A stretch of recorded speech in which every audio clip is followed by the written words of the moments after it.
We're in the building so long, I presume. Good evening, everybody. Welcome to the Town of Shrewsbury Zoning Board of Appeals public hearings for Monday, May 9th, 2016. We will continue the public hearing. We have a few issues that we need for house cleaning before we get there. First is we need to approve one bill for payment, which is $7,181 to Weston and Sampson Engineers for the sewer peer review. Can I get a motion? That is Mr. Chairman, that is funded by the applicant. Correct. I move that we approve payment of $7,181.80. Can I get a second? Second. All in favor? Aye. Aye. Anyone opposed?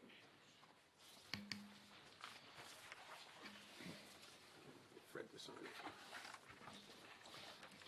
Get my pen out.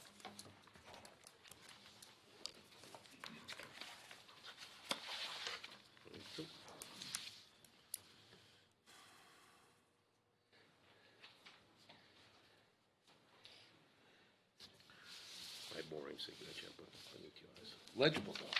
Legible. We will now resume the hearing, continued from December 14th, December 29th, January 25th, February 29th, March 21st, March 28th, April 11th, 425, 440, 526 Hartford Turnpike, Smart Growth Design LLC, comprehensive permit. We'll start with architecture, I believe. Yes. Good evening. For the record, Fran Zaretti, Smart Growth Design, LLC, the applicant. With me this evening is Wayne Bellick, site engineers, Waterman Design, Tom Parise, AECom, working on the sewer, Nancy Doherty, Tetra Tech, Traffic, Peter Bartash, Cube 3 Architects, Architecture, Bob Engler, Consultant, 40B. This evening, we'd like to start with the architecture, try to address some of the questions that were brought up with the peer review architectural consultant at the last hearing. He requested some information that he thought we should provide, and we did do that work, so we're going to make a presentation this evening. Similarly, we're going to talk about traffic and go through the history of what we did, the 4 or 5 different scenarios that we presented, and the conclusions that we're now at this point in time. Also, Tom Parise will go over the sewer report. Another report was requested for peer review by Weston and Sampson. That report was submitted to the town last Thursday. We did receive some comments this afternoon from Weston and Sampson, which Tom will address. The objective of the sewer would be to come up with some concurrence of where the problems are, that everyone agrees where the problems are, and then once we isolate the problems, we can now come up with solutions. But up until this point, we didn't have consensus on where the problem areas are. So I think the major step is to get concurrence on that, and then solutions will be given, which could be looked at the next meeting. So I think at this point, when things are set up, we will start with architecture first and go from there.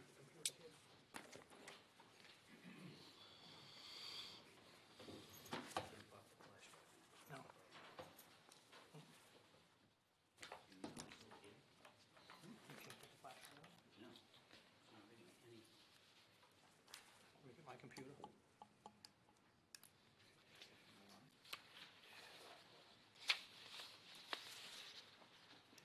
Excuse me, Mr. Chairman, if we could borrow Matt.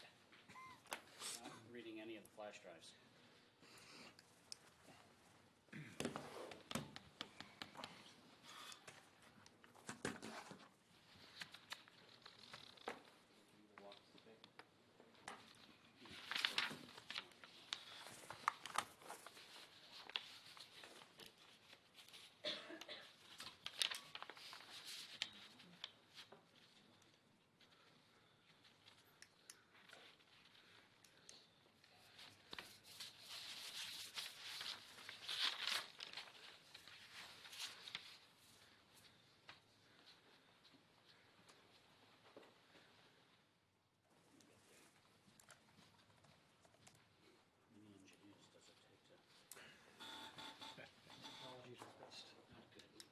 used to have the blueprints on a little board with tape on them. It never failed. When the wind kicked up and you had all these boards in your hands, you took It's all right. At least we know they were there. With the flash drive.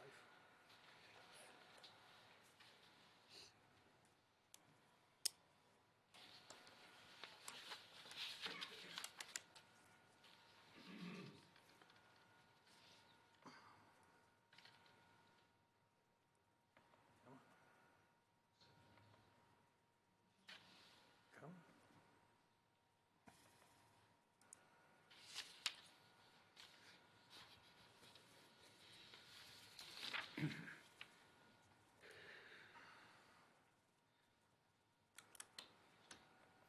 all the teens are at home watching, saying, what idiots. Oh, Wayne. my No, mic they're was not there. watching. Are you kidding? My wife tells me, I have to bring Mike Scott next time. yeah.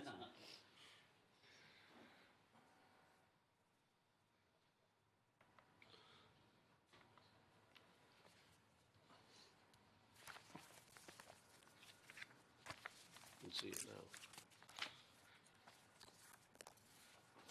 Not until Lisa lets me. Yeah, I'm That's gonna right. move. Does it happen to anybody else? Everybody. What's that, Peter?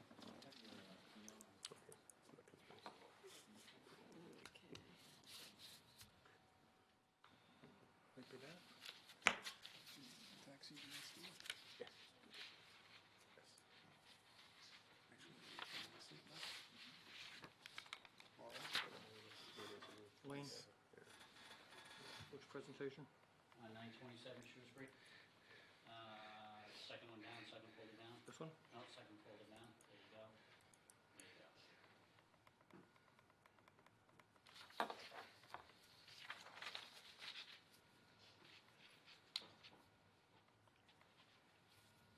Peter, we're rocking and rolling. Thanks. This is yours. Yeah, it is yours. One moment. Thank you. Okay, Wayne, that's it? Yep. Sorry for the technical difficulties. Thank you. For the record, Peter Bartash with Cube 3 Studio. We're going to do a couple different things tonight. First, I want to start off just talking broadly about the peer review letter, and then we'll get into some specifics because we prepared some exhibits to respond to some of the comments that came up as part of the recommendations of the letter itself. So really, at the last meeting, we heard from Eric and from Davis Square Architects about their assessment of the project, and we had a good dialogue about some of the specific nature of the recommendations they made regarding the project materials, questions about the site planning, the thought process behind some of the decisions that we had made from a planning and design standpoint. And so, rather than going through kind of item by item and addressing all of them here, we wanted to really focus on the items that we felt were important and the recommendations that would produce material changes to the project that we've kind of developed here. So this is just a brief outline, and what we're really doing is we're looking at a revised end elevation for Phase 1. We're looking at typical details for the envelope of the building. One of the comments was to look at a wall assembly in greater detail. And so what we've ended up doing is actually breaking that down into even further detail, and we'll be looking specifically at how the building meets the ground, our typical wall assembly, and what happens at the roof for each of these buildings. And then we'll also transition at that point to talk with Wayne and his team about the sight lines associated with some of the site sections that were asked for, looking at both Phase 1 and Phase 2 as our buildings relate to the abutting neighborhood along the east side of the site. So one of Eric's main comments about the project and its architecture is that we had done a relatively acceptable job of trying to break up the mass and scale of these elevations. And so he correctly identified that in Phase 1, the end elevation of the building wasn't really consistent with the nature of some of the other design decisions that we had made. So what you're looking at here is a revised elevation of that piece of Phase 1. And initially, what we had drawn was a flat line essentially across this cornice here, so that the entire width of this elevation was pretty consistent across the board as you just looked at it. And so to kind of break that up and try to embrace that comment, what we've done is introduced these other vertical elements that do break that cornice line, add a little bit of height to this elevation in terms of how this feels at its mass and scale. But we've also then changed the way the materials applied to the building here and added some windows up, just some accent windows that are consistent with other areas of the design itself. So now, as you're walking along or looking at this elevation, you have moments that draw your eye and that create some rhythm and differentiation along the length of the elevation to help break down the apparent scale and mass of that facade. So it's in greater keeping with the rest of the design. Looking at the details of how the building meets the ground, so all of these buildings are designed to be slab on grade, meaning that what you're looking at is a concrete slab that's put directly on some compacted fill, and that fill sits on undisturbed soil. So the nature and specification of all of these systems will be designed as the project moves through the process. But what we're effectively showing you is saying, okay, at the ground, where the building meets the ground, we have that concrete slab. So on the interior of the building, we'll be building up any sort of flooring systems you have above that concrete slab to go ahead and create the floor finishes for your units and your common areas. But what you don't have beneath the slab, which is typical for this type of construction, is insulation other than at the perimeter of the building itself. So that's a code-driven requirement, and that's also us designing a system that meets the structural intent, but also the code intent of how the building should be meeting the ground. When we're looking at our exterior wall assembly, moving left to right on the screen, you're looking from interior to exterior. What you're seeing is your layer of drywall. You're seeing your vapor barrier that's the inside of the wall. You're seeing your R19 batt insulation in the actual cavity of the wall itself. And what you're actually looking at is 2x6 exterior wall framing versus 2x4, which allows us to get that higher R value and that insulation value for our wall assembly. Then you're looking at your structural sheathing on the exterior of that wall. You have your air barrier and your vapor barrier on the outside of that, and then your actual final year cladding, what you end up seeing on the outside of the building. And in this case, that's a fiber cement lap siding. So again, this assembly, and the comment that we made at the last meeting was, you know, all of our wall assemblies and all of our details related to this project will be designed in accordance with the prevailing code, building code for life safety, but also with the prevailing energy code as well. That'll govern the performance of this project. So we're meeting and or exceeding those standards as a function of this design. The label that says vinyl lap siding, is it vinyl or is it? It's fiber cement, yeah. Okay. It is not vinyl. Yeah. So that's an important distinction. And so last but not least, you're looking at the roof and ceiling assembly. That completes kind of your building envelope, and we'll tie together at that eave. And here, we've actually taken the drywall, which is at the ceiling of the unit on the top floor, and attached it to resilient channels in order to be able to kind of control any sort of vibration or sound from the mechanical units up on the roof itself as they might transmit down into the units. You'll see we do have our R38, a fiberglass batt insulation laying up above the ceiling membrane. So that's insulated per the highest standards of the minimum energy code for this area here. And then you have your airspace above to your sloped roof. So you're just looking at wood-framed truss construction for your roof and for your cavity space here. You do have your roof sheathing up above that, and then you're looking at an architectural asphalt shingle up above. So there's a lot of detail here, and there's a lot of technical information about what these materials are, how they're applied, but this is just showing a very small snapshot into kind of the basic building blocks of how these buildings are put together. And so now we have the site sections. So what we've done is we've worked with Waterman Design Associates to take our current building sections, which you'll see are the 3-story building blocks here, with that central mechanical wall that we talked about at an earlier meeting. And Waterman has identified for us the pads where these buildings will be sitting, and then mapped the contours through the site to show us where our buildings sit in relation to the nearest abutting residential property. So when we're looking at phase 1, on this side of the screen you have Hartford Pike and you have Route 20, right? And you move all the way through, back down to that house that you see sitting here on the right-hand side of the screen. And so what we're doing is cutting through two buildings, as well as that central green space and some parking areas that sit on either side of those buildings. So if you look, here's the building that's closest to Hartford Pike. This is that central green space, so there's a slight differential in these buildings as they step further down from Hartford Pike toward the neighborhood, which I believe Eric, you had talked about, the kind of natural topography of the grade brought you to the residence. We have a small retaining wall past the parking field on the right-hand side of the lower building. And then you'll see that natural vegetated buffer that's remaining in place here to the right side of the image here, which is at the lower side of the site, before we finally get to the actual home itself.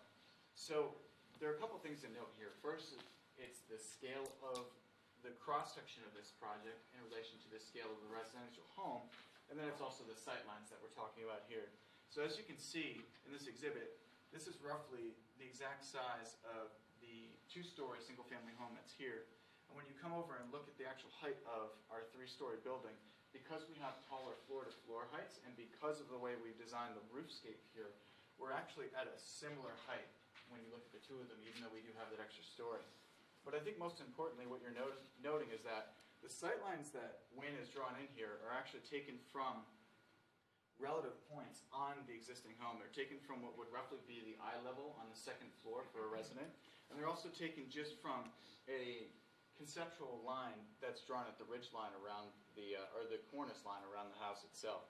So from cornice line to cornice line, you can see that kind of sight line is interrupted by the canopies of these trees here, but it's also kind of consistent stepping down from the first building to the second building, and finally to this residential building here. And when you're looking at the sight line from where that eye level would be from within the house, you're also having all of this vegetated buffer here kind of interrupting your views up to what's effectively the tallest point that you can see from the building, which is that kind of cornice line that's the most present around the building itself. So following that same logic and looking at phase two, in this case, again, we have Hartford Pike here. We have our first building, our second building. We have that wetland that sits between the second building and the abutting residential property. And the site section falls along that same line. And there were some questions about what are we doing to the grade, when we put these projects on the grade, especially here where we have bigger buildings. And so you'll see this kind of dashed line represents the existing contour of the site, and this hard line represents the new proposed contour that corresponds with the buildings that we're proposing. So it's the same height as we have in phase one. It's a relatively similar relationship to the road and to each other between the buildings. You see we have that green space that we talked about as being a central aspect of the replanning of phase two. And then we have this other residential home here, and we have the same sort of principles wherein, though this building is up slightly because of the grade here, it is in a position where it's mostly, if not fully, screened by that vegetated buffer that exists between the existing residential neighborhood and the proposed new building here as part of phase two.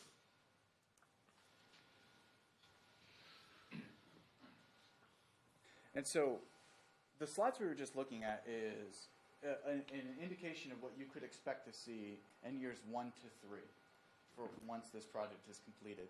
So now we're looking actually at a slide that tells us what's happening when the plantings are at full maturity. And so if I kind of toggle between the two, you'll see on the right-hand side of the screen, those plantings are there, and they're going to remain. What's interesting to note is the other plantings that are actually out and scattered through the site that are new, and the fact that as they grow up as well, suddenly you have this other layer of planting here that is new, that is not necessarily interrupting the most extreme sight line, but when you get to the next page, you're seeing that planting is coming up and also forming a secondary layer or barrier for that sight line, in both cases to each phase of the project. So do we want to talk about questions related to that specifically now, or get through the entirety of the... Do you have any? Can you go back? Sure. The dashed line here is the existing grade. Is that what we're seeing? Right. That's correct. So on this site, you're doing some cutting at the high points, and that happen to be here and here. Mm-hmm. And the buildings are sitting a little bit lower than the highest grades that are there now. But on this one, buildings at both levels are sitting quite a bit higher than the natural grades as they are now. So is that fill material that'll be brought in? Yes. Yes. Okay. So that was that was kind of my concern, is that the buildings are starting at a higher level than they are now. It's a good drawing to have. I mean, I think this is what we want to see. The natural kind of buffer that's there now would remain through construction. There's no cut and fill that would that's on the natural. So if that's primarily deciduous trees, then in the winter there's a view through it, kind of a filtered view through it. I don't know exactly what those trees are, but I just want to, I guess, what I'm looking at is this distance here and kind of this distance here as to how these buildings will relate at the closest point to the existing neighborhood. So the drawing is very helpful, and I guess it doesn't make all my concerns go away. I guess to put it that way.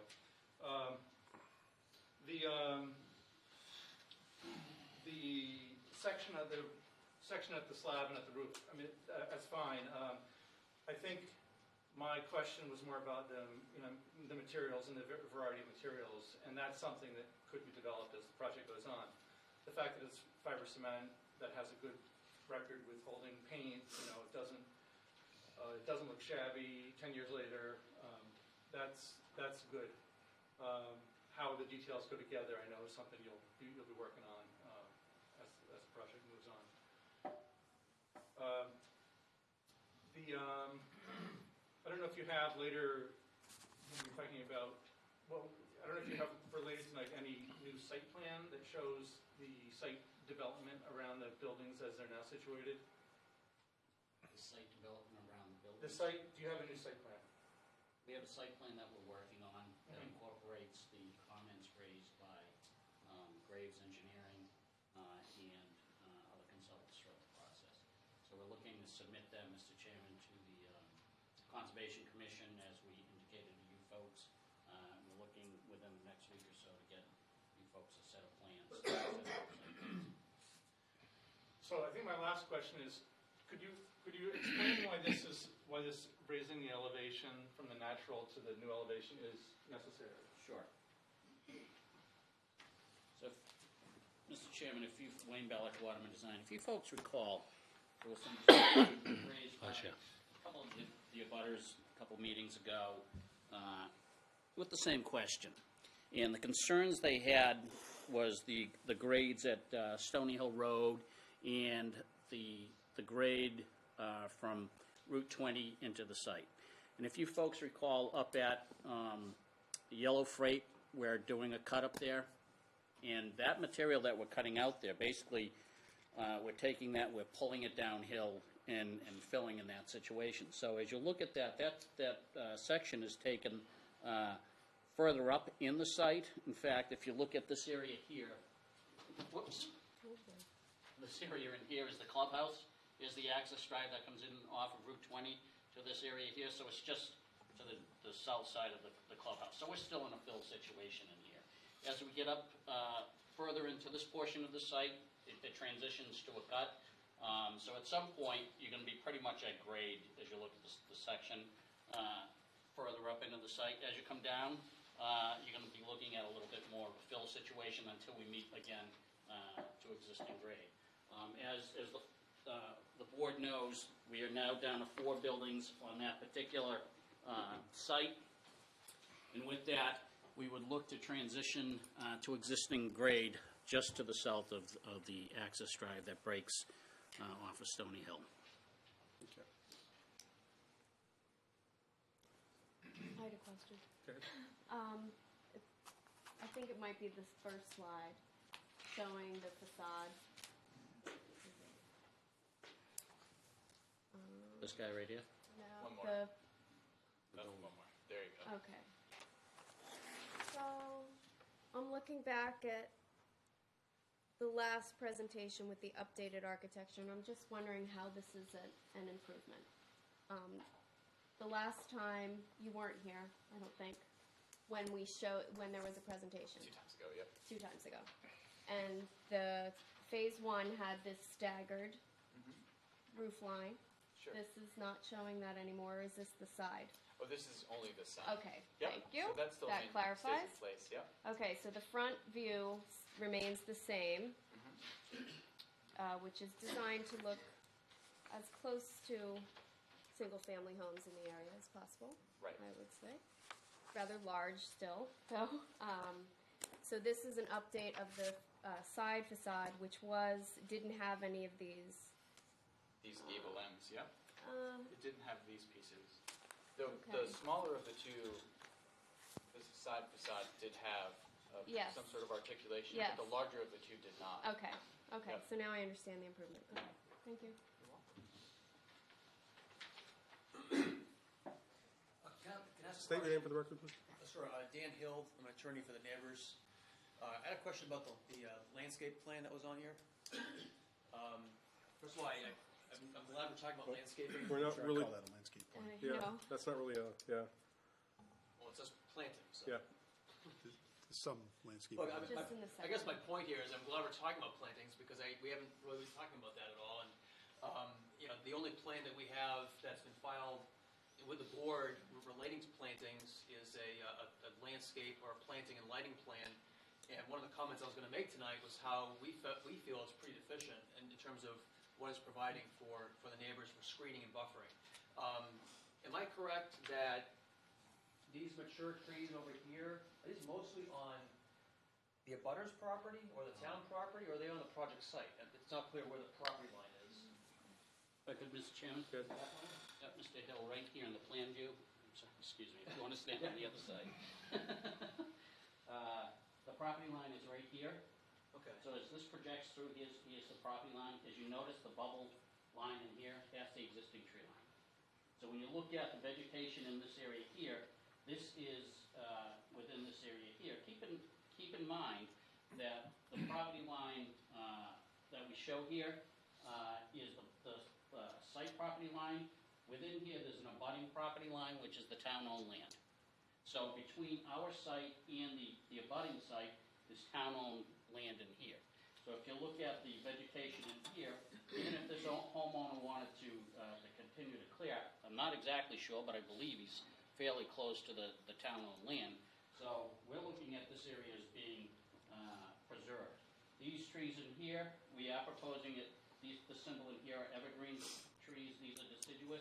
These are deciduous street trees as required by the regulations to provide those at a certain interval. So if you look at these trees in here, these are going to be a combination of evergreens, blue spruces, Canadian hemlock, and a certain Norway spruce as well. I do have some heights on maturity for those plantings as well. So when you look at the evergreens are going to be, for instance, your blue spruce grows to about 60 feet with a spread of about 20 feet. Your Norway spruce is 50 feet with a spread of 15. We have Canadian hemlock at 50 and 25, and Hinoki cypress at 20 and 10. Those Hinoki cypress are going to be actually closer to Route 20. So again, looking at the screening along the property line, we made a conscious effort, again, not only for the folks of the residents, but those folks that are going to live in the new development and creating in this area here along Route 20 and in both views, we've provided some evergreens. And the evergreens are going to be serve two purposes. One, provide some privacy to the residents of the community, and also as a sound barrier. So we're proposing the evergreens, as I said, along these areas here and on the opposite side of the site, and dispersed within the site are more of your deciduous trees. For the purposes of this plan, for the conceptual plan, we didn't get heavy into, in fact, we didn't show any typical landscaping around the units. When we get into construction drawings, what we're going to provide to the developer are more detailed, typical planting schemes around the units. Question. Good. I realize shows more detailed landscaping as you continue, but what we've been shown so far, Building 4 and Building 3, which is abutting the neighborhood, the parking lots, one for Building 3, pretty much abuts the property line in one drawing. Who knows as we get closer? But additional planting there of evergreens, all along that parking lot could be a condition. So hopefully Okay. that's going to be. It's interesting that you point that out. When we revisited these plans and we eliminated that building down below closer to Stony Hill Road, I took that opportunity I figured we're into redesign anyway, and having heard some of the concerns, over by buildings, so 2 and 3 are the ones closest to the property line, so that those are, I'm sorry. What I'm looking at, Building 1 and Building 2 were by Route 20. Building 4 and you have a Building copy of the 3 plan were. right there? Yeah, we Perfect. can hook up my laptop. My memory doesn't show, okay, so buildings Do you have a site plan you can put up? 3 and 4, I One don't of you, have maybe? that, but I'll tell you where those puppies are. So as you're looking at this guy in here, this would be, that would be Building 3, Building 2? Building 4 is closer to Yep, Stony Hill Building 4, yep. West. And then up in here would be Building 3. So what I had done on a more recent design, where a comment was made that we're not providing the parking is closer to the property line, I actually softened that curve in there. Because what I had done is I had opened that area up a little bit and softened that curve to pull the parking away from the property line. Probably have picked up, I'm guessing, somewhere about another 10 or 15 feet, probably closer to 10. And what that has allowed me to do is, and I had taken some of that parking that was up closer to Building 4, right? Building 3, which is the back building up near Yellow Freight. There was a bank of parking along that property line. I've taken that and I've relocated that internal to the site. So that is creating more of a buffer up in that area as well, so we're able to preserve some trees. So again, having revisited the site, we've made some adjustments as well. So a couple more comments on this slide. On this mature tree question, I confirm my concern that, as well as up here, this is the property line, this is the property line. The developer seems to be relying on the mature trees and plantings that are not on its property for the screening for the project. And I feel that unfairly shifts the burden of screening away from the developer and onto the abutting properties. Now, I understand that this is town-owned land. That doesn't really give my clients much comfort because they don't control it. And so anything can happen in there. Those trees might get taken down for a bike trail, power lines, who knows what. What I like to do is I like to look at a zoning bylaw. I look at what sections of this bylaw most closely reflect what's being built here. Because the truth is, this is an industrial zone. Apartment buildings would never be allowed, and no one ever conceived of bylaw provisions to govern an apartment project on this property. So you look at the apartment zoning bylaw district, and in that zone, there's a 50-foot, essentially, buffer requirement. You need a 50-foot rear yard, 50-foot side yard with no parking and no driveways. So if that applied here, we would be seeing 50 feet in from the property line with the developer either providing trees and plantings and buffering, or maintaining the natural buffer. Right? And so we'd like to see more detail and more buffering, more trees planted in this area. This is just one snapshot, as Wayne just said. This is one snapshot of an area behind this building here. It's not showing us the full picture, the full line from east to west on the rear property line. There's a lot of gaps, Wait, especially around the wetlands. Do you have a site plan that you can put up there so we can? I don't have one with me tonight, but I do have some numbers. I did do some takeoffs. Maybe I do. It'd be helpful to get an idea of Yeah. the areas on the plan that are of the greatest concern. In my letter, I actually cut and pasted their landscape plan in that back rear property line. It's not a very good picture because it's compressed. We have it's another.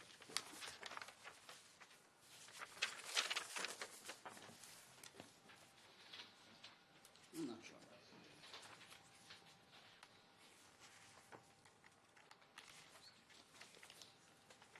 Page 6. Yeah, I got it. Do you want to drive for a second, Peter? You architects.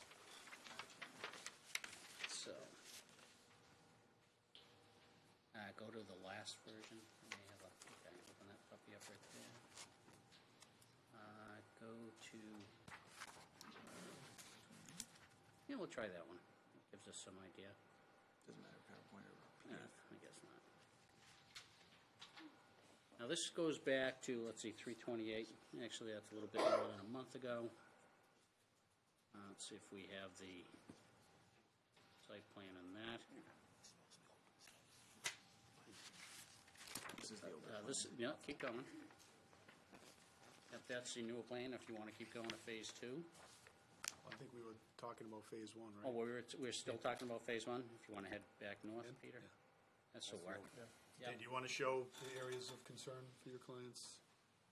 Well, again, one of the problems here is that we don't have a revised site plan. The only site plan we have is from November, and we're hearing tonight there might be a revision next week, but the hearing closes in 3. So, but anyway, the original landscape plan showed a bunch of trees in the detention basin, which Jeff Walsh said you can't put them there. And so the response from Waterman was, okay, we'll move them. But he didn't say where he's going to move them, and we don't have a revised plan showing where they're going to be. There are some scattered trees, evergreen trees along the rear property line. That's great. We like to see evergreen trees along the rear property line because there are houses here and this house is back over here.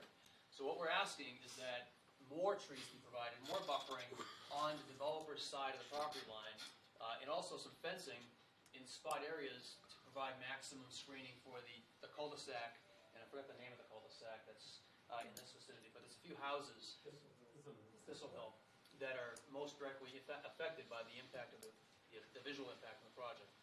So again, it's just simply a request. We'd like to see this done while the hearing's still open, so that we have an opportunity to look at it and then comment on it before the board closes the hearing.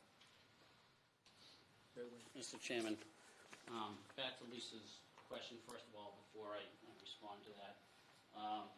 Lisa, as I was saying earlier, we softened this curve in here, so this is more gradual. That's exaggerated in here to increase that buffer. With respect to Jeff Walsh's comment about trees within the detention basins, quite honestly, if they were red maples, and I'm sure we would put red maples, we would put trees in the basins that like to get their feet wet. So I would have left them in there, but it was just one less thing to have to haggle about, so we took them out. So with respect to the comment about intensifying the evergreens, if you saw on the previous illustration that we had up there, when we propose evergreens, again, it's not only for the abutters, but it's for the residents of the community as well. So what we'll do is, if you notice, we staggered the evergreens to create some depth to the evergreens themselves. Typically, when we go out here and work on a site plan, we'll propose trees, but we'll also go out there with the landscape architect.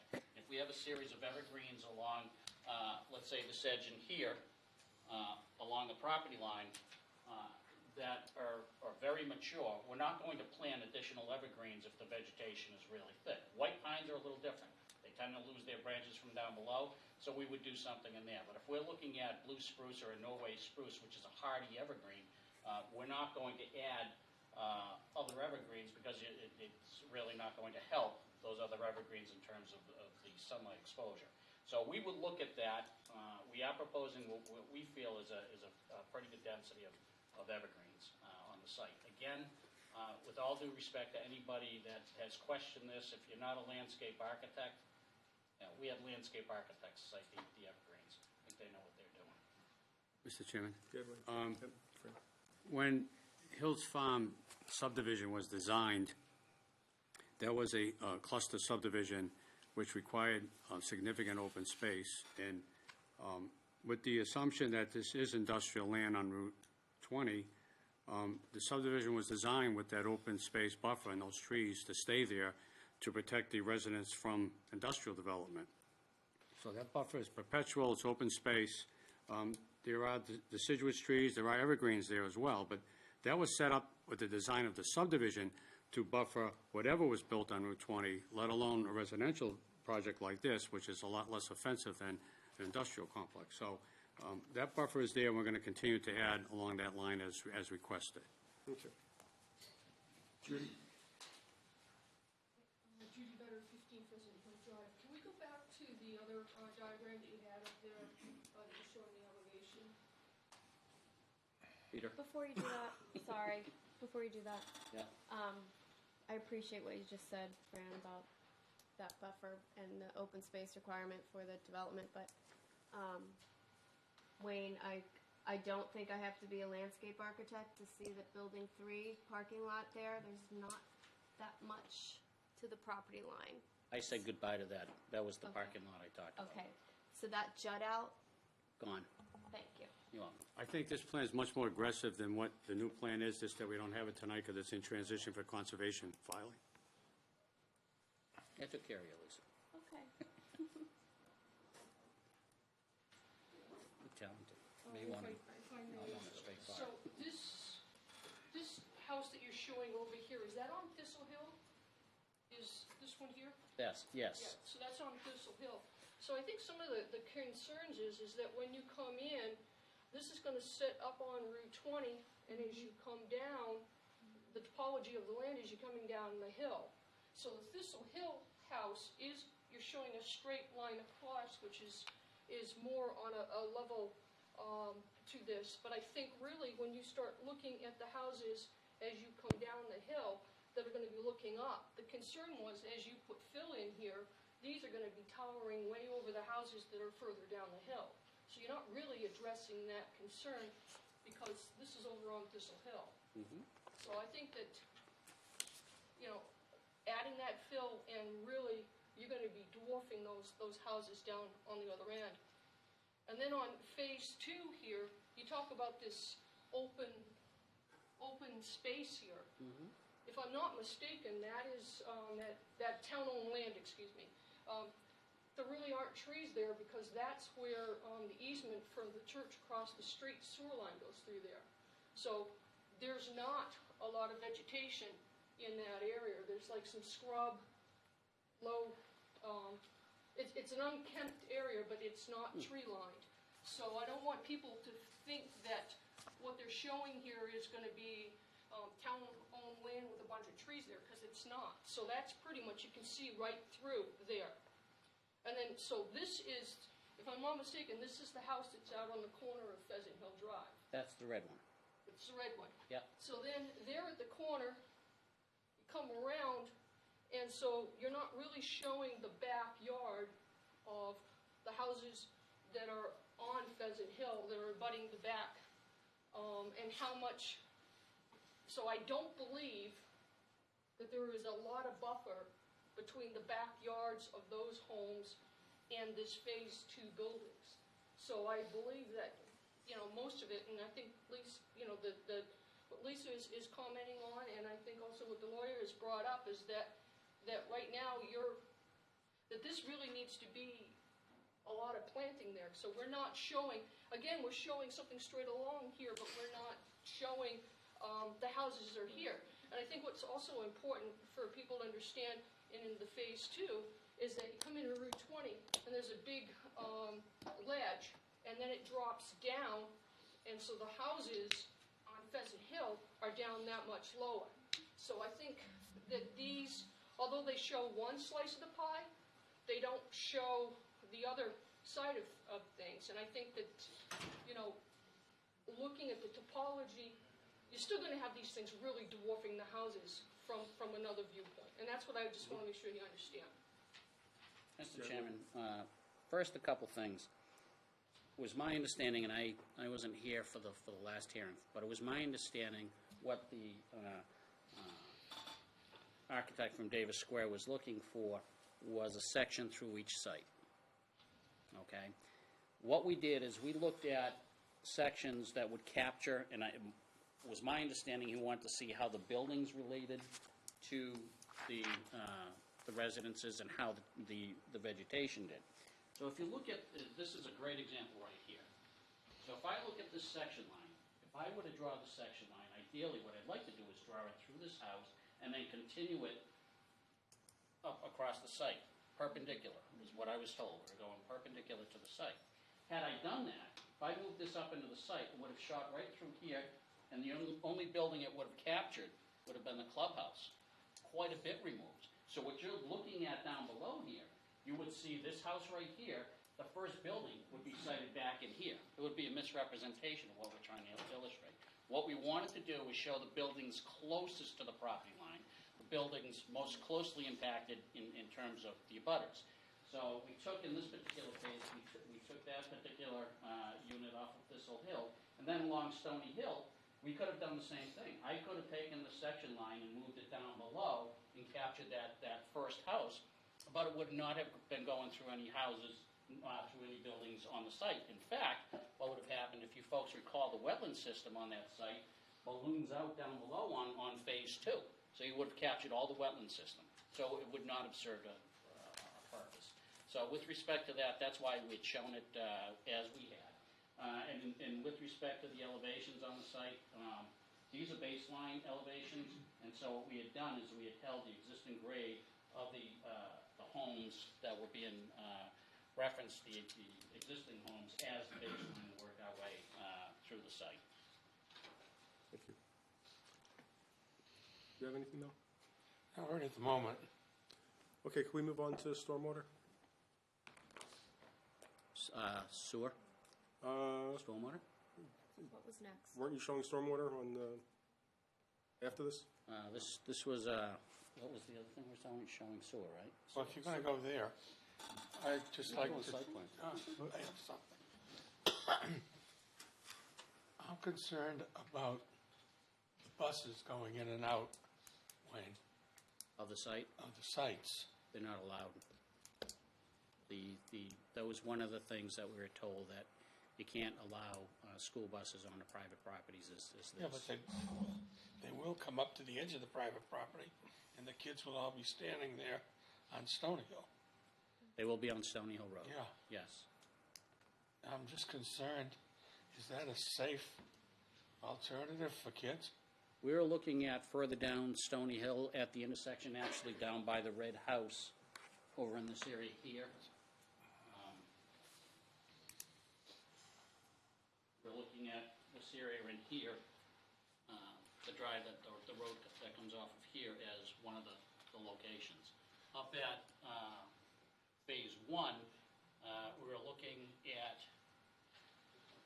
I believe it was a little bit further down, but they're all on Stony Hill Road away from Route 20, if that's a concern though. Well, yeah. Okay, let's hold off on traffic on that, and let's move on to sewer. I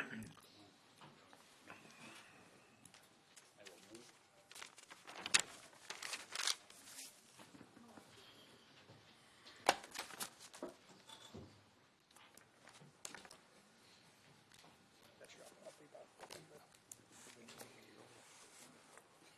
Good evening, I'm Tom Parise from AECom. Just a little bit of my background, just to give you an idea. I've been in the industry for 35 years. I've designed hundreds of miles of sewers and evaluation processes, treatment plants, pump stations throughout New England and actually in other places throughout the world. So I've been very heavily involved with all my years. So today I'd like to go over at least where we've been over the last month and a half since the last time we talked about wastewater here, talk about the capacity analysis, the approach, what we've done, what the analysis actually showed, discussion about the pump station, some of the segments, and then addressing some of those capacity issues. The goal here is so we can come to a conclusion relative to what the issues are, and then have a meeting with the town of Weston and Sampson so we can actually look at some of the alternatives that may be feasible for both sides. I think everyone's pretty much familiar with where the site starts or what have you, so I'm not going to bore you with that. But we basically start from the Harvard Turnpike area, go through 3 pump stations. That is Quail Hollow, Stony Hill, and then Cherry Street, ultimately under Route 9 through the Interceptor. So what did we do? We estimated the flows for the proposed development based on TR16. I even looked at the most current version of TR16, which was released last week, and nothing has changed relative to our analysis that we've done here. And actually one of the individuals that's in our office was a peer reviewer on this analysis, is one of the authors within the TR16 as far as infiltration, inflow, and collection system evaluations. 141 gallons per unit, 248 units, and also an additional infiltration inflow analysis that was an allowance that was added to it. Over the last month, since the May 8th meeting, there's been a lot of information gathering and collaboration between ourselves, the town, and Weston and Sampson. We ultimately came to a conclusion with a lot of the information. That is, Weston and Sampson provided some average daily flows for various points that intercept or come into the collection system as we go through it with infiltration.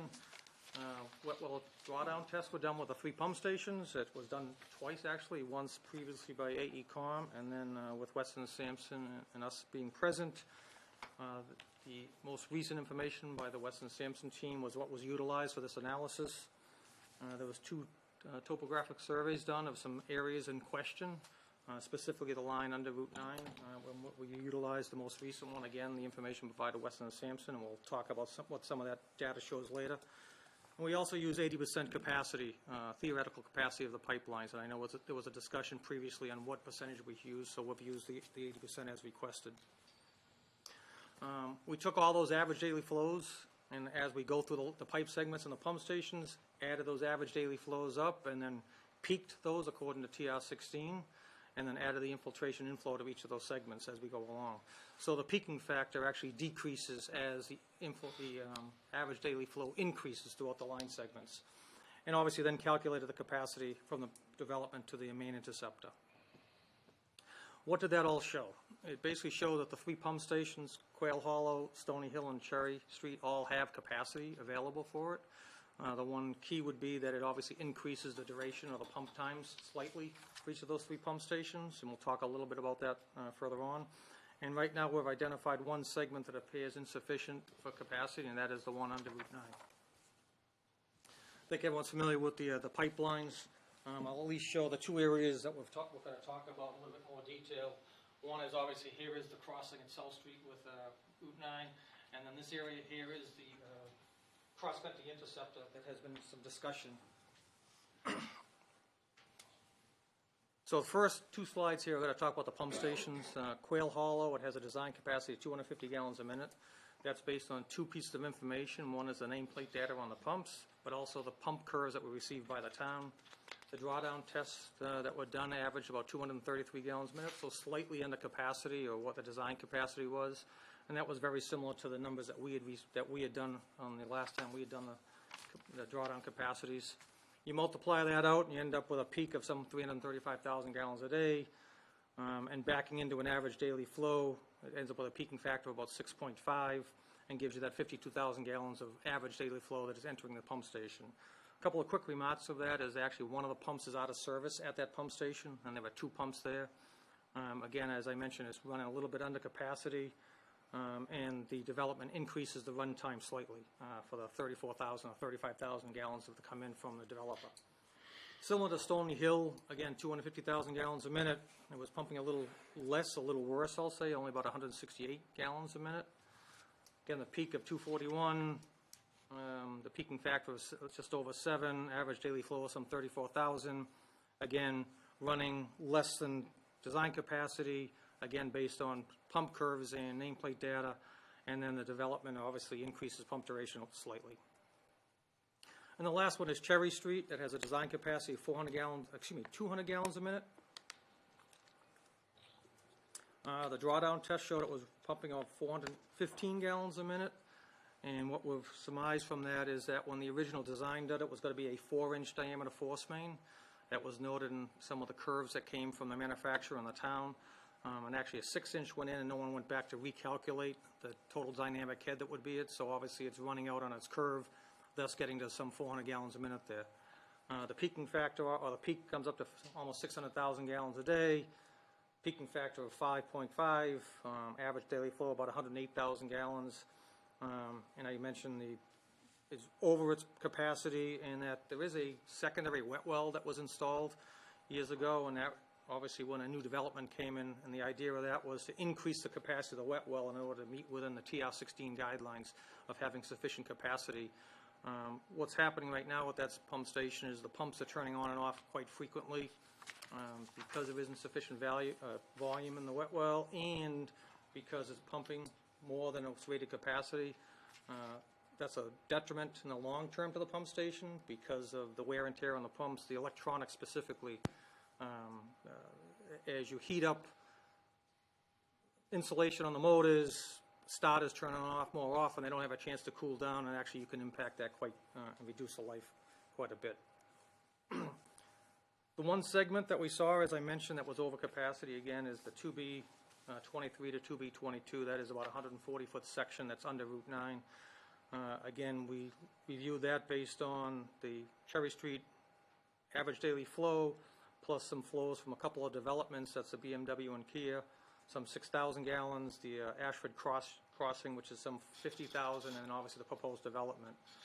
Peaked that, obviously looked at 80% of the capacity, and showed that it was over capacity. The interesting part, you can see in yellow, it is over capacity even without the development.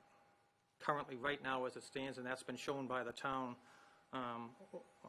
in the past, and even the most recent email that we received from Weston and Sampson through the town earlier this afternoon, about 2 o'clock, confirmed that it was over capacity with and without. Again, it's a 10-inch line, 30-inch casing. It is quite a bit. Slope is quite less than what the minimum slope is. The minimum slope of a 10-inch line is supposed to be 0.0028, and it's at 0.0052, so that has a significant impact on the capacity analysis. And there is some tuberculation in there, which just makes it worse currently. So even if you remove that tuberculation, you would still be over capacity in that particular line segment. So that's kind of the overview of where things stand. You know, I'll say that some O&M that needs to be done now, as you know, obviously Quail Hall is putting the pump back into service, consideration of increasing the capacity of that pumps to put it back to what the design capacity was. Same with Stony Brook, although doing that will not impact the development.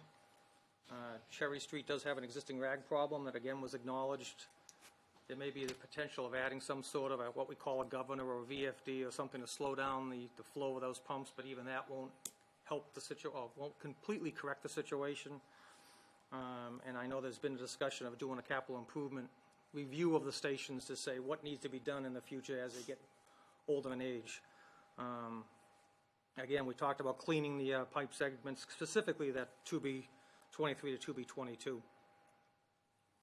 Right now, our understanding of the town requirements back and forth is obviously, you know, the developer, they want the developer to address the rag problem at Cherry Street. Again, it exists right now. The discussion is that it may increase the problem with the development. Want to expedite the pump station capital improvement program. That is, review those stations, decide what else needs to be done. Do a rehab replacement of that 2B 23 to 2B 22. And then the last one that's still in question is to do additional investigation of that cross-country sewer that I mentioned. Right now it's out through the swamp. It's difficult to get to do rims and inverts, and obviously that's a discussion to be had as we go forward. And with that, I'll be more than happy to, Fran, if you want to add anything to that, or be more than happy to take any questions from the board. I think, thank you, Tom. Mr. Chairman, I think basically we're trying to get a meeting of the minds on where the problems are this evening, both with what we presented, our findings based on using Weston and Sampson's benchmarks and data, that we translated all our report to their baseline, and to get concurrence on that, and then have work sessions between now and the next meeting with the town and Weston and Sampson and our group to look at those problems that we all agree are where they are, and come up with 1, 2, and possibly 3 solutions if possible, and then come back and report our findings that this is the sewer problem, this is the solution, and then be done with this. There was a meeting on April 7th or April 8th. Has there been any subsequent meetings since then on sewer? No. Okay. No, there's been, between that April 8th meeting and now, there's been the data collection, wet well drawdown test survey, getting some additional information on average daily flows that, again, intercept the system and what have you, and then the analysis as we've now presented it.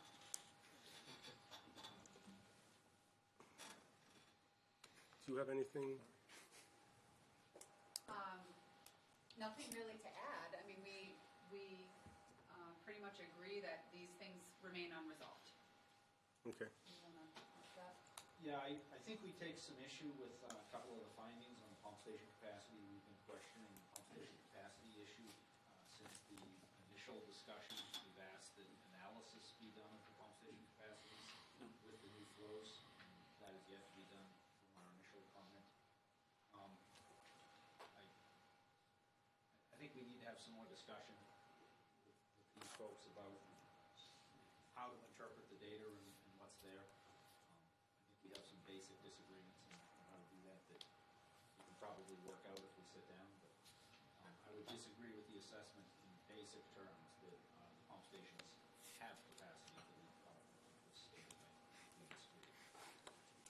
Okay.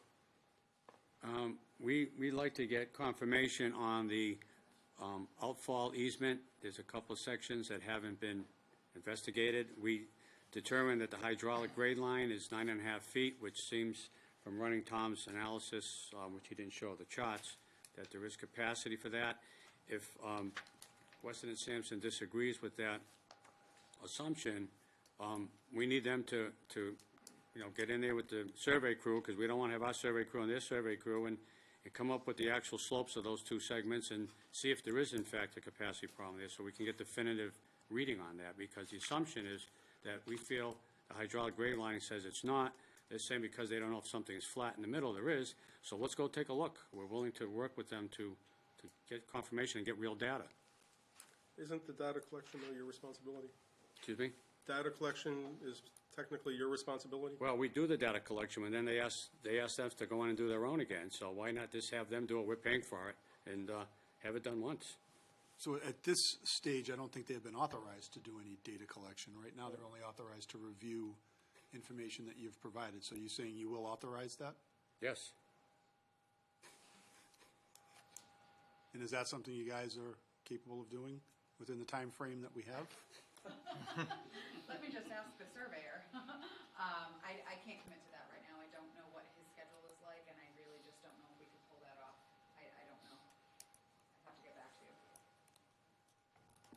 We can look at that, but as you know, we have got a very tight time frame here. Yeah. Well, we have data that shows it's a 9.5-foot drop, which shows there's no capacity. So that assumption is based on the 2 points that we do know, and what's in the middle. If there's another manhole that hasn't been identified, to see what the slope is, we have data that says it's okay. So if they agree with the data, we don't have to do it. If they disagree, then someone has to say why it's incorrect. We need to know if it's a problem. We also have data that shows that those manholes surcharge, which we showed at the last meeting where we had some pictures. Pictures, yeah. Now, granted, those were from 2013, and maybe things have changed since then. So I just don't feel comfortable with that assessment without being sure. In your experience, would things get improved? There has been some rehab work done in that area, and, those, the surcharging could have been the result of debris buildup in the pipe, which have since been cleaned. So it is possible that those situations no longer exist. We also had the landfill that was taken out, and that has changed flow characteristics. So, I mean, pipes don't tend to repair themselves, but there are some circumstances in which those cases may not necessarily be applicable at this time. Okay, but your position is that the pump stations are at capacity currently, correct? Well, the information that Tom presented shows them the capacity Before the project? without the flow from the project. Right. That's what was just presented. Okay, We just need to talk about that and whether that's up. okay. Again, Mr. Chairman, we want to get the concepts tonight. We'll we'll number crunch with them.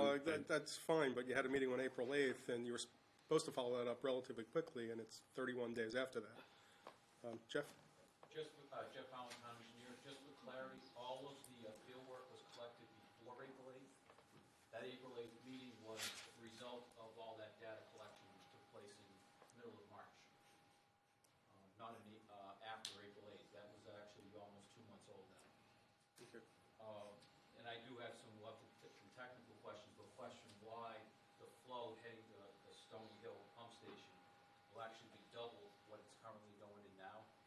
If we factor in the 36,000 from the two developments, the existing flow to Stony Hill is only 34,000, so that pump station will see double the amount of flow than what's going in there now.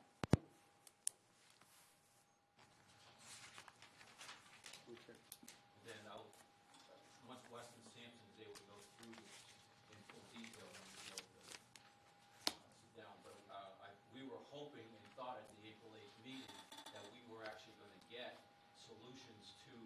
the issues, which we were told we would get at the April 8th meeting, which we did not receive. Okay. Dan? Dan Hill again. Just a question on the surcharges that, you're from Weston Sampson, is that Yes. right? The surcharges, is that what's called sanitary sewer overflow? Nope, there's a distinction between those two. Overflow means that the wastewater actually comes out to the surface, to the environment, or to somebody's basement or something like that. That would be considered an overflow. Surcharging is when the level of the wastewater exceeds the height of the pipe and usually comes into a manhole. If it comes up high enough, it may come out of the manhole. But the evidence that we have of surcharging, we don't know whether it actually came out at the time. We just have pictures of debris on the bench of the manhole, which indicates that the water came up at some point, but I don't know how high. And then went back down and left solids on the bench. And we have several manholes in that easement that exhibit that type of. Okay, is there, because we're showing data that indicates that we're at or over capacity in several segments of the system, is there any evidence of any sanitary sewer overflows in this system? Not that I'm aware of.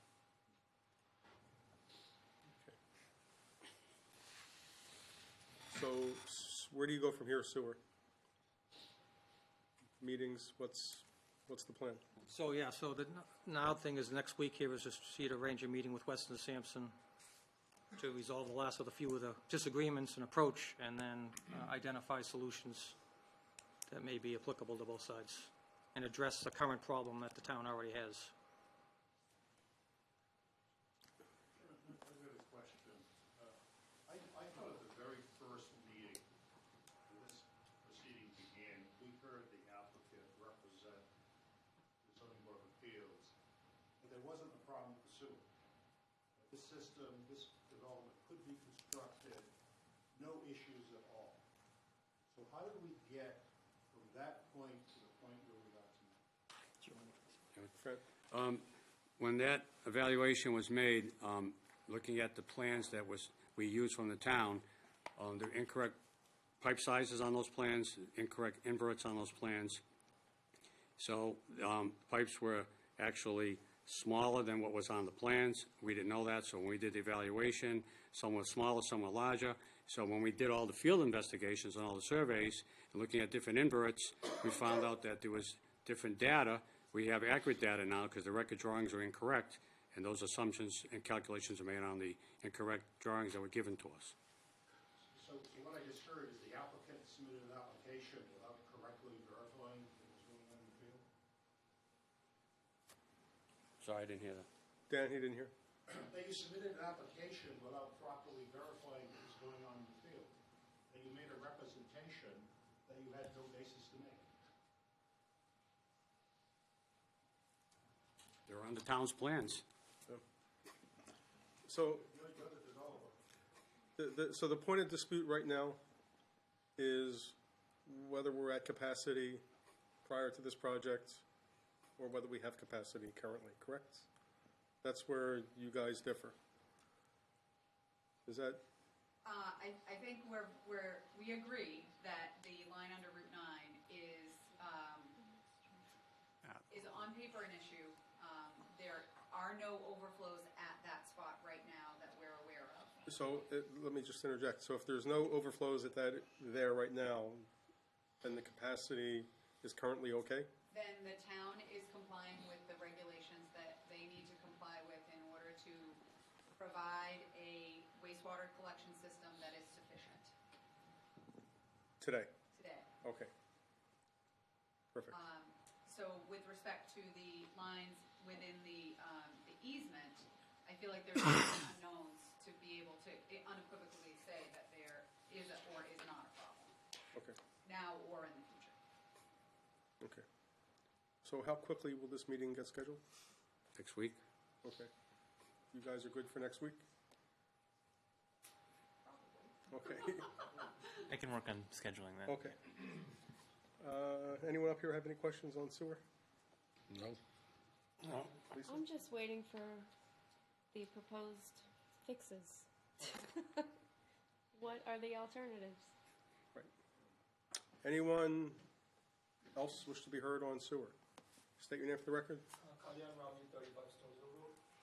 I actually, the question that, sorry, that just raised, if we don't know what the alternatives are, and if the sewer is already at capacity, I mean, where do we go from there?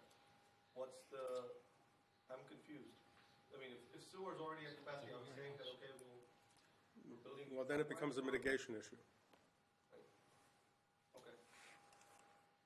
Because I'm really not clear, how would you develop 300 units? Until the two sets of consultants agree on what the issue is, we don't know what the mitigation will be. I guess I want to be clear that it's not always a mitigation issue. There may be a circumstance where this project cannot be permitted until this issue gets resolved.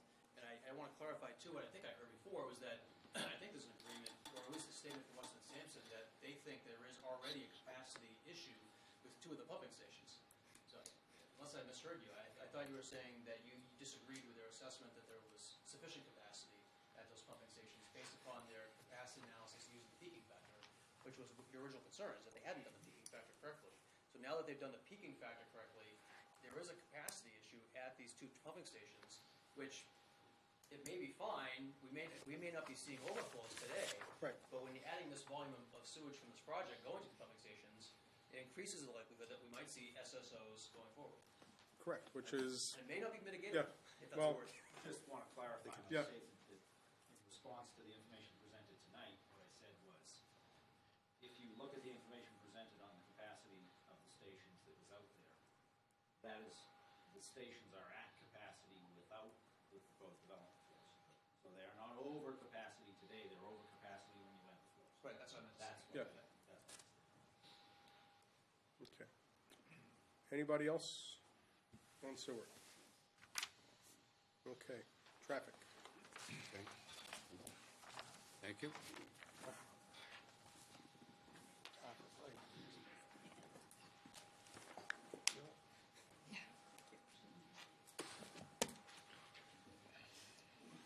Good evening, Nancy Doherty from Tetra Tech. I think we've met before, several occasions. I'm here tonight to talk primarily about Phase 1. We spent a lot of time looking at many different options. We've looked at 5 different options for Site 1, 3 of which you've seen already, 2 of which I'm going to introduce to you or present to you tonight. At Phase 1, we talked about last time, what do we need to do out at Route 20 if we're not allowed to have a driveway on Stony Hill Road? If that driveway is to be limited to emergency vehicles only and pedestrians, what do we need to do at Route 20? And can we make it work? Just quickly on Phase 2, I think we're in pretty good shape. We've got a T or 4-legged intersection out there which will allow full access in and out of Phase 2. MassDOT has indicated a preliminary acceptance. You know, of course, there's more review to go through with the access permit, but they seem comfortable with that. We're comfortable with limiting access on Stony Hill Road at Phase 2 to the way you'd like it, which is for pedestrians and emergency vehicles only. So again, I want to go through the 5 concepts that we've looked at for Phase 1, 3 of which you've seen before, 2 of which are new, and then I will give you my recommendation and my conclusions for the concepts. So this is the one that you've seen many times before. It's pretty much the first concept with some minor modifications. It has a 430-foot left turn lane coming into Stony Hill Road. It has a 235-foot decel lane coming off of Route 20 going onto into the site driveway on Route 20. It does have a driveway in Stony Hill Road.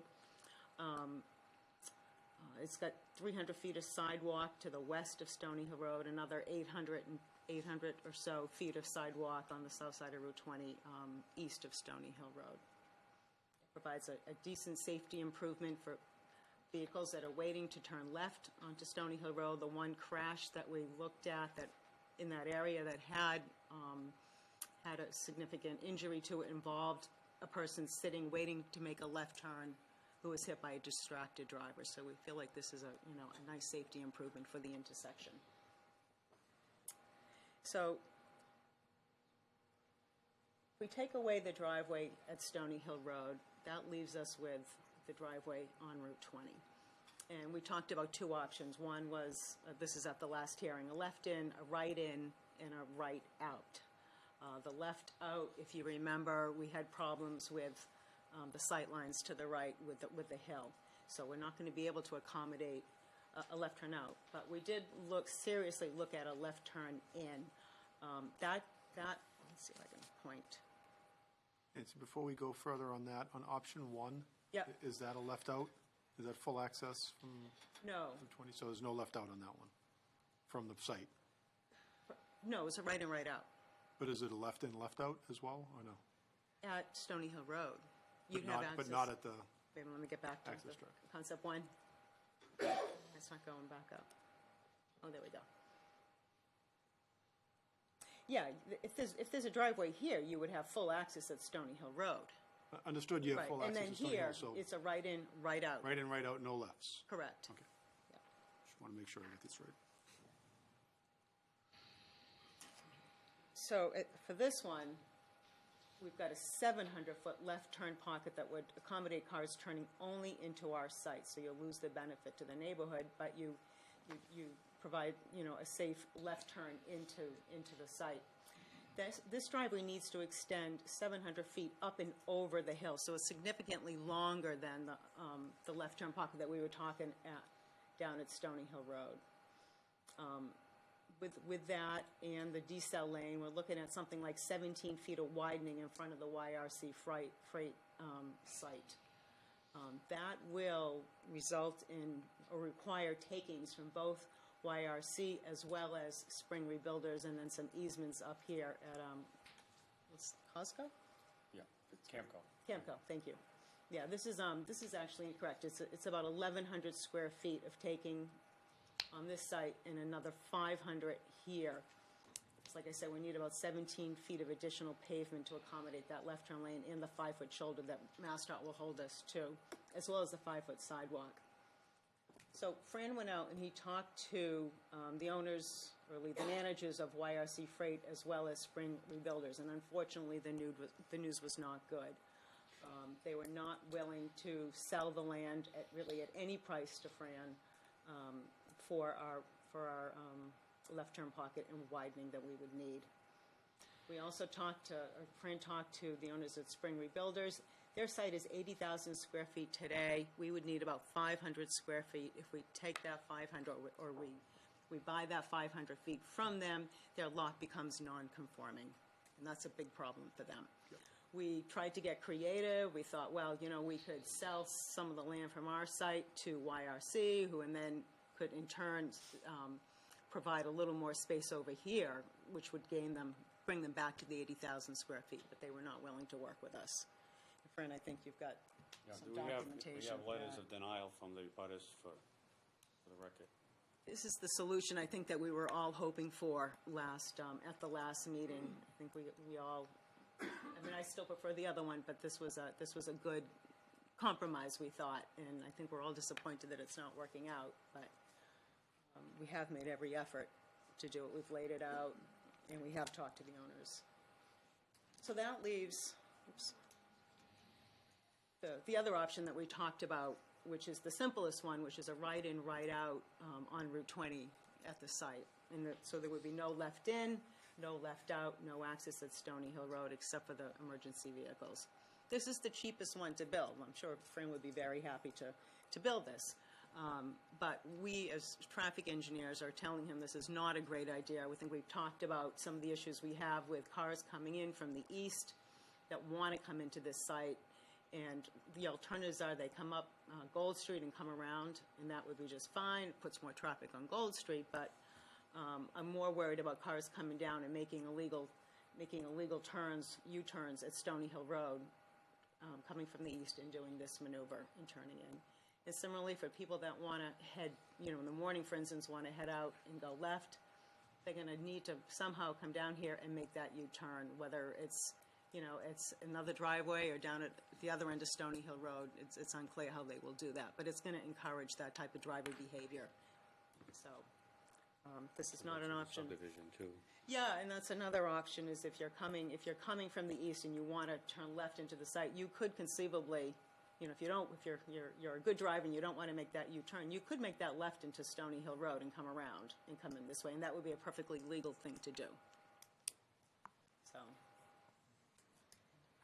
the other two options you've seen before, or we talked about, if you remember some time ago at the end of December, we talked about a signal at the west end of Stony Hill Road. We would have loved to have done that. Unfortunately, MassDOT was not in favor of that because we did not have the volumes to support the signal there, and there was geometric concerns with the hill on Route 20 as well as the auxiliary climbing lane. So we didn't even develop that plan because it was just kind of off the table fairly quickly once we did the analysis. And then the last option, of course, was the signal at the easterly end to address the concerns people had about making the left turns out of Stony Hill Road. That all looked good on paper and involved, but unfortunately involved some turn restrictions down at the westerly end in order to meet the volumes at the easterly end. And that was not well received by anybody. So at this point, we have two kind of viable options. The very first one that we've been talking about right along, as well as the right in, right out one on Route 20. And I will tell you that my recommendation to Fran is to go forward with this option, which is the one we've been talking about for a very long time. It's the one that was developed in consultation with MassDOT as well as some of the town staff. That doesn't mean anyone said they're going to grant it or it's approved. It's just we worked together to come up with what we thought was a good, safe option. Just kind of in conclusion, why we will go forward with this option on our site development plans is we spent a lot of time looking at the intersection over the past year or so. Again, we don't feel the delays and queues at the intersection are unreasonable. There's a substantial amount of time when there aren't vehicles waiting on Stony Hill Road to turn onto Route 20. You go out there anytime between 7 and 9 in the morning and you will see the same thing. I've seen them many, many times. I've been out there.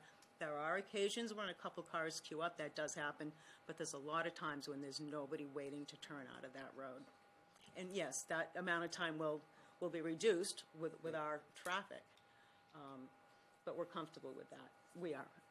I know others may not be, but the crash rate is below average for unsignalized intersections. It's a public road. It's available to both existing and potentially for future residents if it's a safe solution.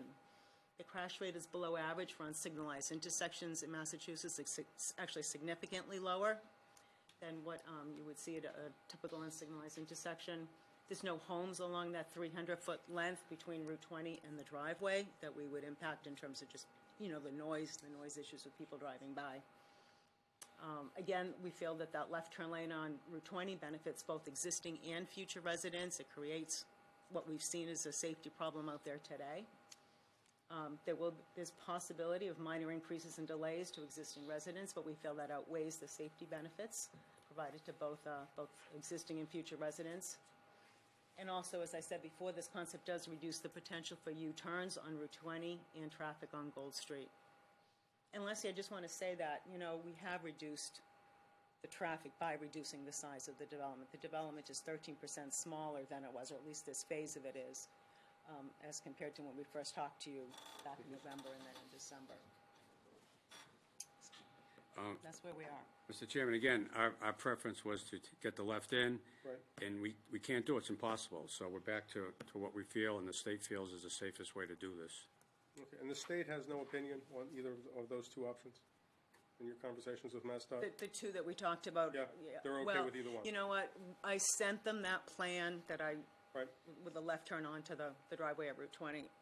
And then 2 days later, Fran called me and said that he had spoken to the landowners and the land wasn't available. So I called MassDOT and I said, don't bother because Right. it's not, we can't get the land for it. But it looks like we're down to two viable plans, one being full access on Stony Hill, the other one being Right in, right emergency access and right in, right out to the site. Correct. So is both of those options still on the table for the board to consider? The right in and right out from a development, marketing, logistical point of view doesn't work. It is too problematic to have no ability for a project of this size to make a left turn. They're going to do it any way they can. They're going to be at the intersection of Stony Hill. They're going to bang U-turns there. They're going to go in. They're going to go through the subdivision. They're going to find a way to do it. It's going to be unsafe. The state looked at it and, you know, they weren't too enthused about it because of the collateral turns that are going to be made that no one can determine where and when they're going to happen. If it was a dedicated area, they could bang a U-turn and come back. We looked into that as well, all the way up and down the corridor, and we couldn't find one. So the fact that it is a public street, it's not a private driveway, and we have rights as a corner lot to use a public street. It's the only alternative we had. We didn't want to do this. We spent months and months of work, 5 different options, traffic lights, no traffic lights, and we tried to buy property that can't be bought. So we've exhausted all our avenues, and the state feels that this is a safe way. The dedicated left turn coming down that the neighborhood could use that they don't have now will help some of the safety issues that are there now that exist in the subdivision. It's not like it's just going to our development, not to the subdivision. So there's some plus and minuses here, but we're really down to the one option now, to answer your But the question. state did not say no to the right in, right out? No. Okay. I have a comment. So, this is really unfortunate. To explore lessening the impact of the option that you're going to go forward with. The access road, well, first of all, lessening the traffic on Stony Hill would be great. So even lowering the density would be great. The access road itself, is there a requirement as to how far from Route 20 that has to be? We like What to is that? If that could be bumped up toward Route 20?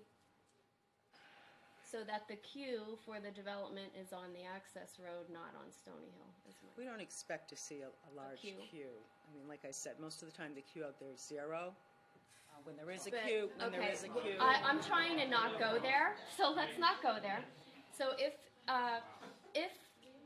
the access road were moved closer to Route 20 and there was a queue, let's just say there was a queue from the folks in the development, that queue would be on the access road.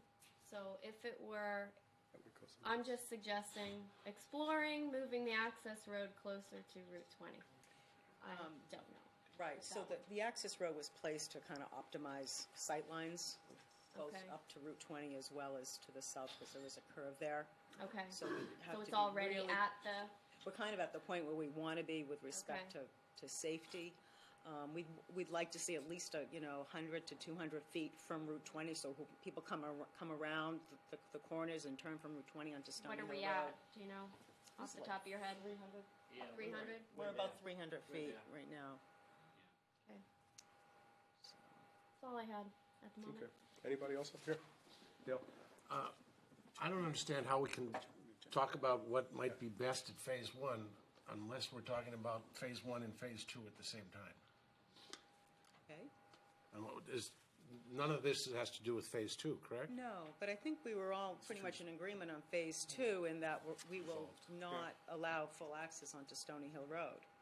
So the plan for Phase 2 you're talking about is a left in, a left in, a right out, and a right in. Full access on Route 20, yes. Yeah, whole different ballgame up there. A nice flat road up there, wide shoulders. ASDOT's comfortable with full access there. No auxiliary lane as we have down here. Jen, do you have anything? No, I would just be curious, obviously, to see at least the layout of that left turn lane, just to verify what she's saying about how much width would be needed. Of course. Right away, we're talking those property owners, just to independently verify that for the board. Can you provide that Of course, information? yeah, happy to. Soon? Yeah. Okay. Tomorrow. Clock's ticking. Honey? Yes, Mo. I'd like to go back to my school bus. Yeah. The school buses will be coming at 3 o'clock in the afternoon and 7 o'clock in the morning. Right. And those are the times that you say there aren't any queues. But, There's queues sometimes. Yeah. We will work with the school department. I mean, I think the school department's going to make the decision where the school bus stop will be that will serve this particular neighborhood Probably on won't Stony move. Hill Road. probably won't move from where it is now. Well, I mean, there's sidewalk on Stony Hill Road. The kids can Know that. walk a little you know, up or down the street as the This time? school department requires. I'm sorry.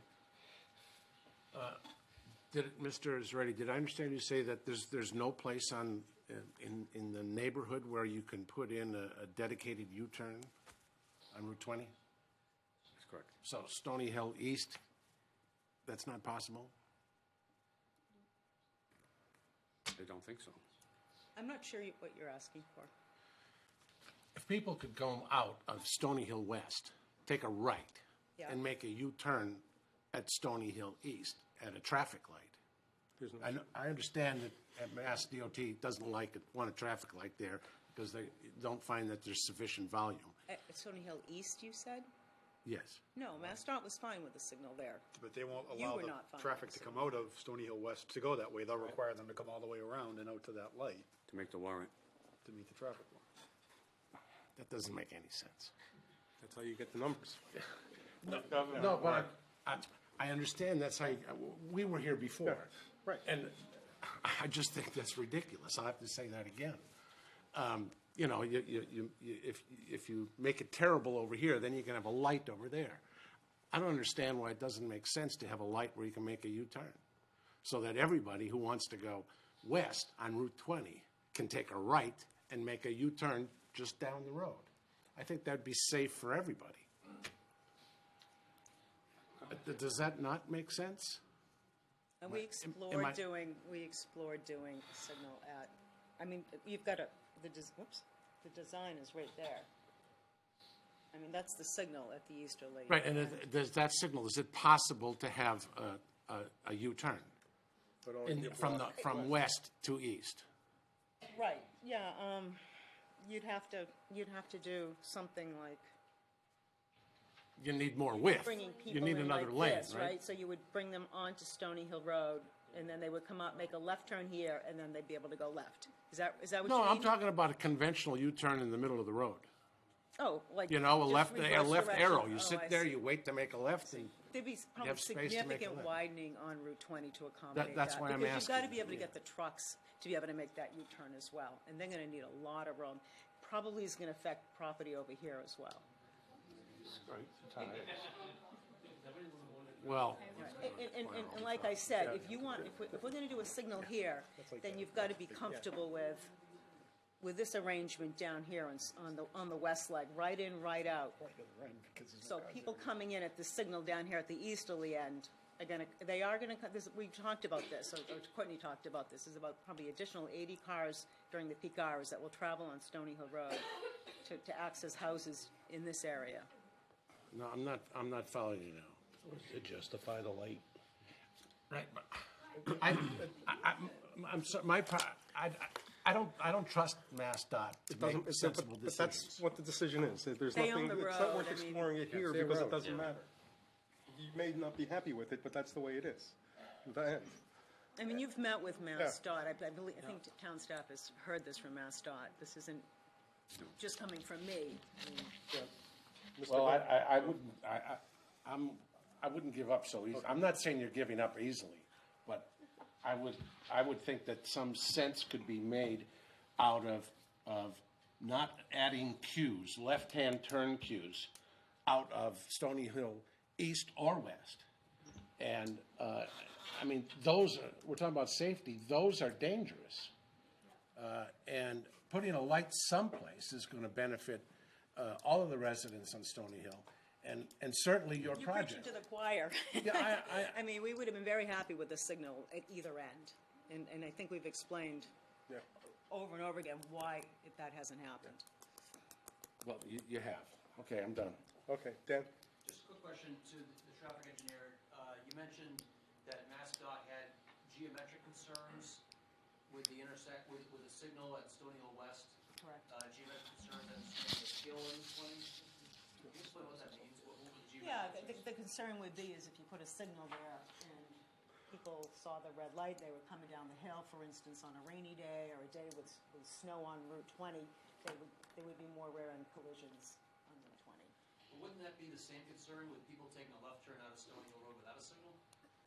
If people are coming over that hill on a rainy day, aren't they just as likely to rear behind somebody? Well, that's why we have a left turn lane there. So you pull over and you get out of the way. So you're out of the way of a distracted driver and you've got a little wiggle room if the conditions are not perfect. Where's the left turn lane? On Stony Hill? No, No, Route 20. on Route 20. There is none now.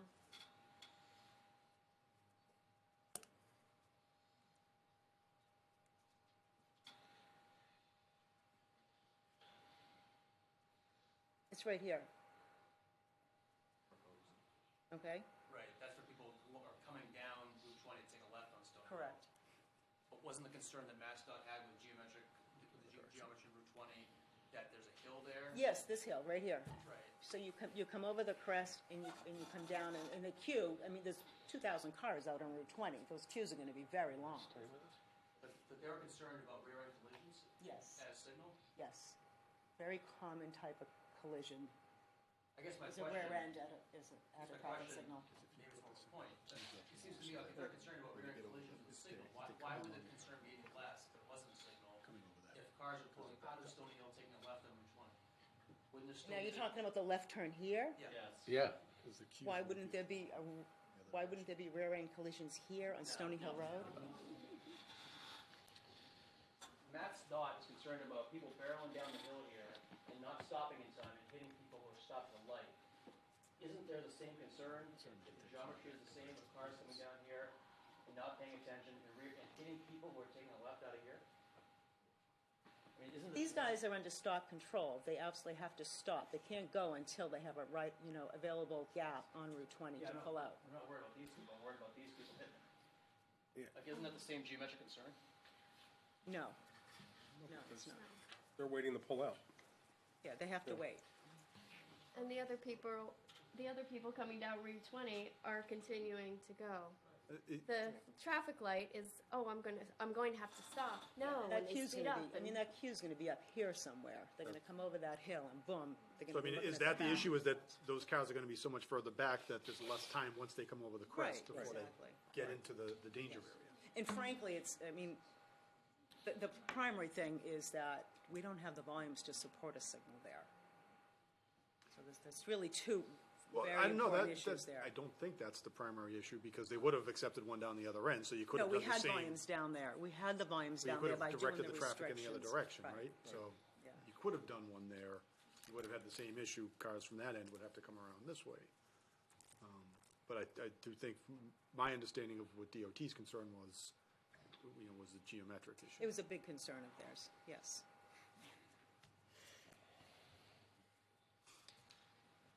You guys okay up here? You're on? I would just love to explore that if this is going to be the option, how can we make it less impactful? Instead of, Well, except it's not necessarily the option. There's still two well, on the we table. can argue that Yeah. point, we can Right. question all these other options, or we Right. can Anyone, make go this ahead, one state your better. name for the record, sir. So left turn lane, how many cars would it accommodate? For the queue? So the left turn lane on Route 20, The one that you're proposing, the new left turn lane? how many How cars many would it cars accommodate? You would expect to see a queue of maybe 1 or 2 cars No, but there. that's not my question. The way, How many the, cars would it accommodate? how many, Like, if there are cars stopped yeah, I on that understand. lane, Okay, yeah. how many cars would it Let me get you the number. It's like 30 cars that we would add, and I think there's very few that make a left turn today, people that live there now. No, how many could sit, I think How he's many could asking how sit? many can How sit there many- waiting. Okay, all right. What's So the capacity of the lane? It's 400 feet, it's roughly 400 feet divided by, say, 20 feet per car, so it's 20 cars. 20. But the way that's designed, that length is really designed for deceleration. So a car that's going somewhere between 35 and 55 miles an hour could slow down to 0 in order to make the turn. That's how that length is really But determined. hold up to 20 cars, the left only Yep. lane. Yeah. I don't think you would ever see that. Well, Because that's I'm not what sure it, about that. David Carey, Stone Hill Road. So you're going to have a queue in that left-hand lane. That's going to happen AM hours, PM hours. People come turning left into Stone Hill Road. People that are on Stone Hill Road that are trying to get out and take a left. How are they going to see those cars that are flying by on the right-hand side going by? That's a major issue. You're talking about traffic. That's going to be similar to what's there today? Because you've got that deceleration lane. I also believe, and I get you looking at statistics, I think you're really understating the number of queues, cars that are gonna pile up on Stony Hill Road and on, and on Route 20. Because everyone in this room agrees that the queue is gonna be much larger. It's gonna present more of a safety concern in that intersection. I guarantee the accident rate's gonna go up in that section, partly because of the reason I just started out talking about, with that queue going across. There's got to be another way to do this. It has to be. Well, the other way is right in, right out. Those are basically the two options on the table. So if you go with that option, Yep. then the next thing you have to fix is the U-turns. Th- Is there a way to take that- care of that- some that's- U-turn system? Not here. Yeah. Gold Street. How about a rotary at Sunset Boulevard? Again, that's not going to happen here. Anyone else? State your name for the record in the back. Jeff Manning, 26 Clinton Road. What group or entity would decide ultimately what decision made on the design of it? And the second question is, have you talked to DOT about the lowering of the speed limit? Because people coming that move there, that aren't aware of the dynamics of the traffic, young or very old, or people who are just learning to drive, they go out with that traffic, and they want to take a left there, they don't have to move quick. What's your line? Granted, there have been a lot of accidents, but there's been a lot of near misses. The first question is, we will decide which of the two options. Second, I'm not sure there is an answer. Yep, state your name. Judy? Judy Vetter, 15 Pheasant Hill Drive. Dave's brought up an excellent point about this not being safe with this lift lane down through here. And I guess my concern is, I think Dale came up with a pretty good option, so hopefully you won't back off that point. And I guess I'm a little bit concerned. Obviously, there's been some audience reaction to comments that are being made about number of cars, queues, etc. And my concern is that we keep hearing that Mass DOT is only approving this or they're not approving that. I'm a little bit concerned because the people who live at these intersections do not agree with the comments that are being made by the traffic engineer. And if the traffic engineer is the one speaking with Mass DOT, what picture are they getting as far as what's going to be happening at these intersections? And are they really getting the good feel for what is actual? Because statistics are, you can make statistics tell whatever story you want. And I think that we seem to be so fixated on the fact that, yeah, a light down on the east end would be good, but the only way we can get it is we send them all the way through the development. Dale's bringing up an alternative, but that seems to be just pushed aside. No, we're going to go back to the original option that nobody that lives in these developments is happy with. And we've gone through a number of meetings, and we're right back where we started from. I feel like That's not necessarily true. Okay. By the by, yeah. This board does not have the authority to say that they're gonna have to put a traffic light at one end and under these particular conditions. That's DOT's road. DOT gets to say what the conditions are for whether a traffic light goes in. And what DOT has informed the applicant and staff in a meeting with DOT is that they will not authorize a light to go in that location unless all of the traffic from the development and everything else on Stony Hill Road is routed out to that, because they need that many vehicle trips to meet their warrant article. However, I think they're saying no left turn out. Why does that necessarily mean the traffic has to be routed through the development? Why can't it be the right turn up They're to saying the that- right with a turn arrow, just as Dale is suggesting? Has that been discussed with Mass DOT? And who's having that discussion with Mass DOT? And what spin are they putting on statistics? I think that's the one point that I want to make. Second of all, if this is the only option that we have that's viable on the table, Lisa is making excellent points. Then we need to cut this development in half to control the number of traffic, and so, the amount of traffic. So I think that really boiling this down to where we're going, and then what the ways to mitigate if this is what we're going to be living with. Again, that is not necessarily what you're going to be living with. That is not the only option. Anybody else on traffic? Me. Lisa? I also just want to go back to the point of the access road. I know you're saying it's as far back, or as close to Route 20, I should say, as it needs to be. There's requirements, and it has to be that far. If No. it doesn't, I just want to make clear what I'm saying. The neighborhood who we're trying to limit the impact on, they will have the right of way on Stony Hill. So the folks from your development, they'll have a way out onto Route 20 through your main access road on Route 20. They'll also have a way out through this side access road. But they won't have the right of way when the queue is in place on Stony Hill. So there's already, the neighborhood already has a queue.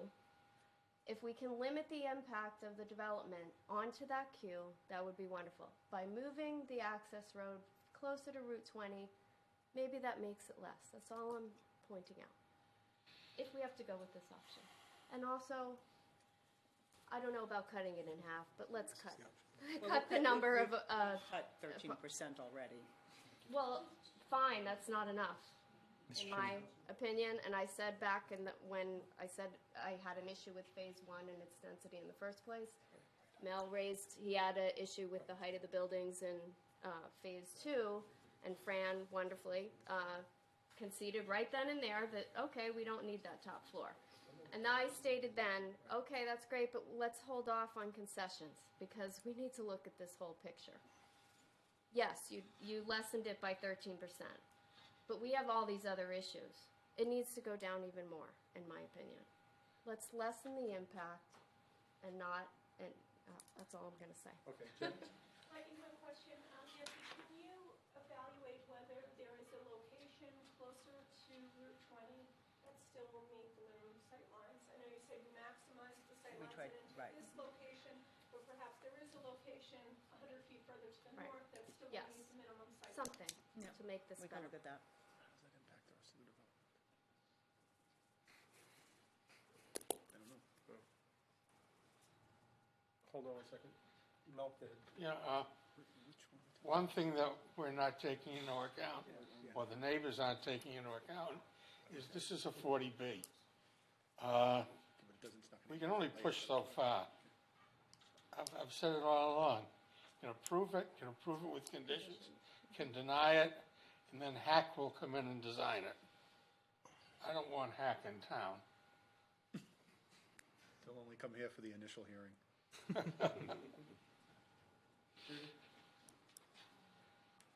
State your name. Okay, Judy Better, 15 Pheasant Hill Drive. I'd like to review the math on the 13% cut. Is that including, it was an original number of, was it 300 and? 298. Is it 298? It's 280 original. Is that included in the, No, the permit, the original permit was for how many? We started verbally with 320, then we ended up with 300, then we went to 280, and now we're at 248. What was on the permit application to?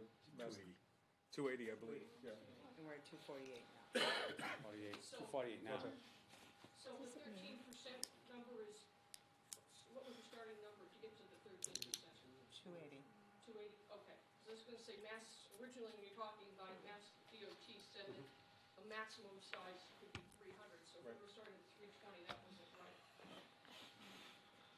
Anybody else? Mr. Howland?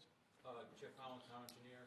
Just for the record, staff has met with DOT way back in the beginning with the applicant, since alone with DOT, and discussions with DOT. All of those options, all 5 options are still on the table. They didn't take any of them off the table. It's just through this process we'll come up working with DOT of what option makes most sense. But none of them were off the table. Okay. Yeah. Can I ask a question maybe to the town's peer review engineer?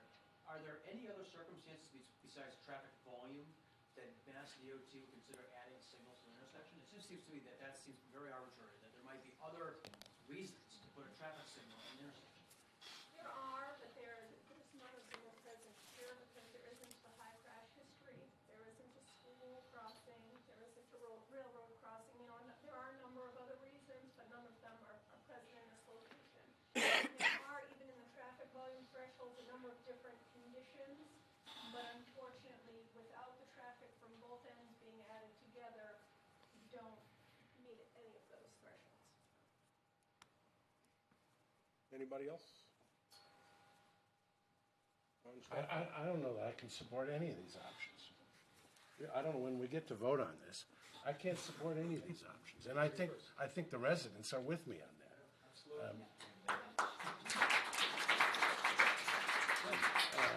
You know, I don't mean to be vulgar, but Mass DOT will put in lights when people are dead.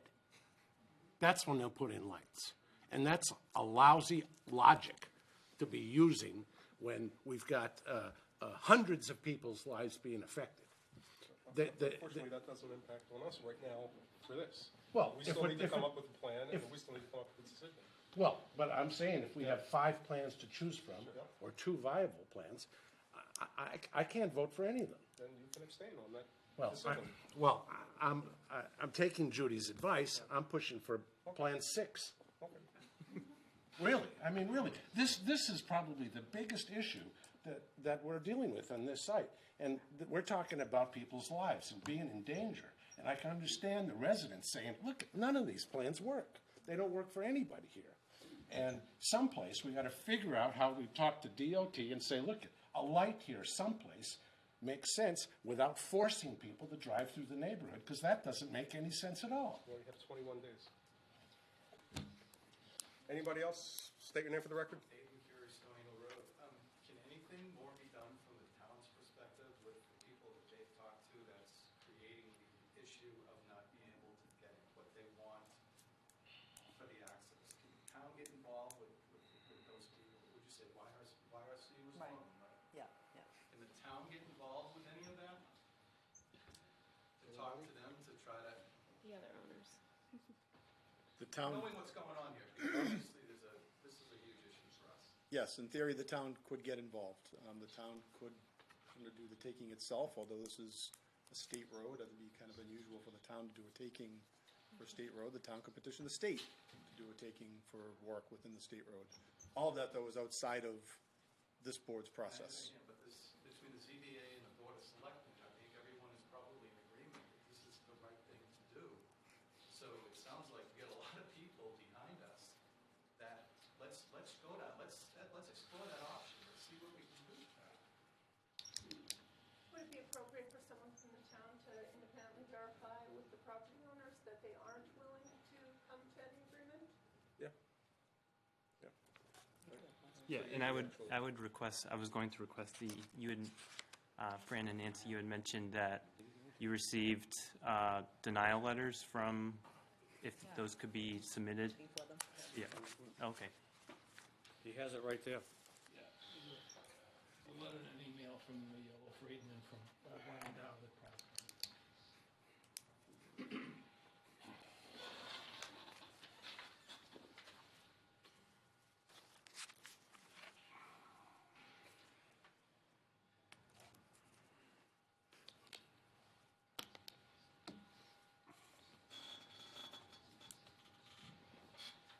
Excuse me, Ronnie? Yellowface probably got a manager who's gonna be there a maximum of 2 years. He's not gonna be able to make any decisions on things like this. If you want to have any decision that means anything, you have to go to wherever their corporate headquarters are and speak with somebody who is gonna be in office more than an hour. Mr. Gordon, we met with the manager at Shrewsbury. He then contacted, I got an email from the real estate manager for the corporation and the headquarters, I think in Kansas. So the email we have comes from the head of the real estate From department. Kansas? Yeah, we went to corporate. He had to go to corporate and he brought the quotes to us. Okay. Anybody else? State your name for the record. Joe Hughes, 61 Stony Hill. Just a question for Tetra Tech on obtaining enough land to put in the lanes to come up with a more suitable option. And I do appreciate, Mr. Gura, your flexibility on this very sensitive topic. Rather than taking land on the south side of Stony Hill, what is the viability of approaching the owners on the opposite side? Right. The problem with doing widening on both sides of the street is it's just prohibitively expensive. There's ledge over there. You would need a good amount of retaining walls. So it would be extremely expensive to do widening on both sides. Anybody else? Anybody up here? No? Okay. Where do we go? Unless you want to, Lisa. Next meeting? The next meeting, we'd like to discuss the sewer and see if we can work with a solution out once with Weston and Sampson and AECom. I feel that we can. I feel that there's options available to rectify the problems once we agree to where they are. Traffic, we basically did our presentation. You had a good idea on the queuing. We can look at that. Maybe a little sight distance situation and compromise in Stony Hill Road versus helping the intersection itself at Route 20. Maybe a viable way to look at minimizing that impact. We had all along said we would do a traffic light from day one. Yep. In the west part, which we didn't know at that point with DOT, we had a problem. So we reconfigured the design to make it go at the east part to help not have this left turn problem. It didn't work out. We went through all the scenarios. We went to the landowners. We have it in writing that they don't want to work with us. If someone else come up with a great idea now, I'll look at it. I mean, option number 6 someone mentioned. Is there an option 6? We haven't found it. But we have to bring closure because of the time element. At the same time, if a quick idea came up, we would look at it real quick. The door's always open. I mean, I'm not against that.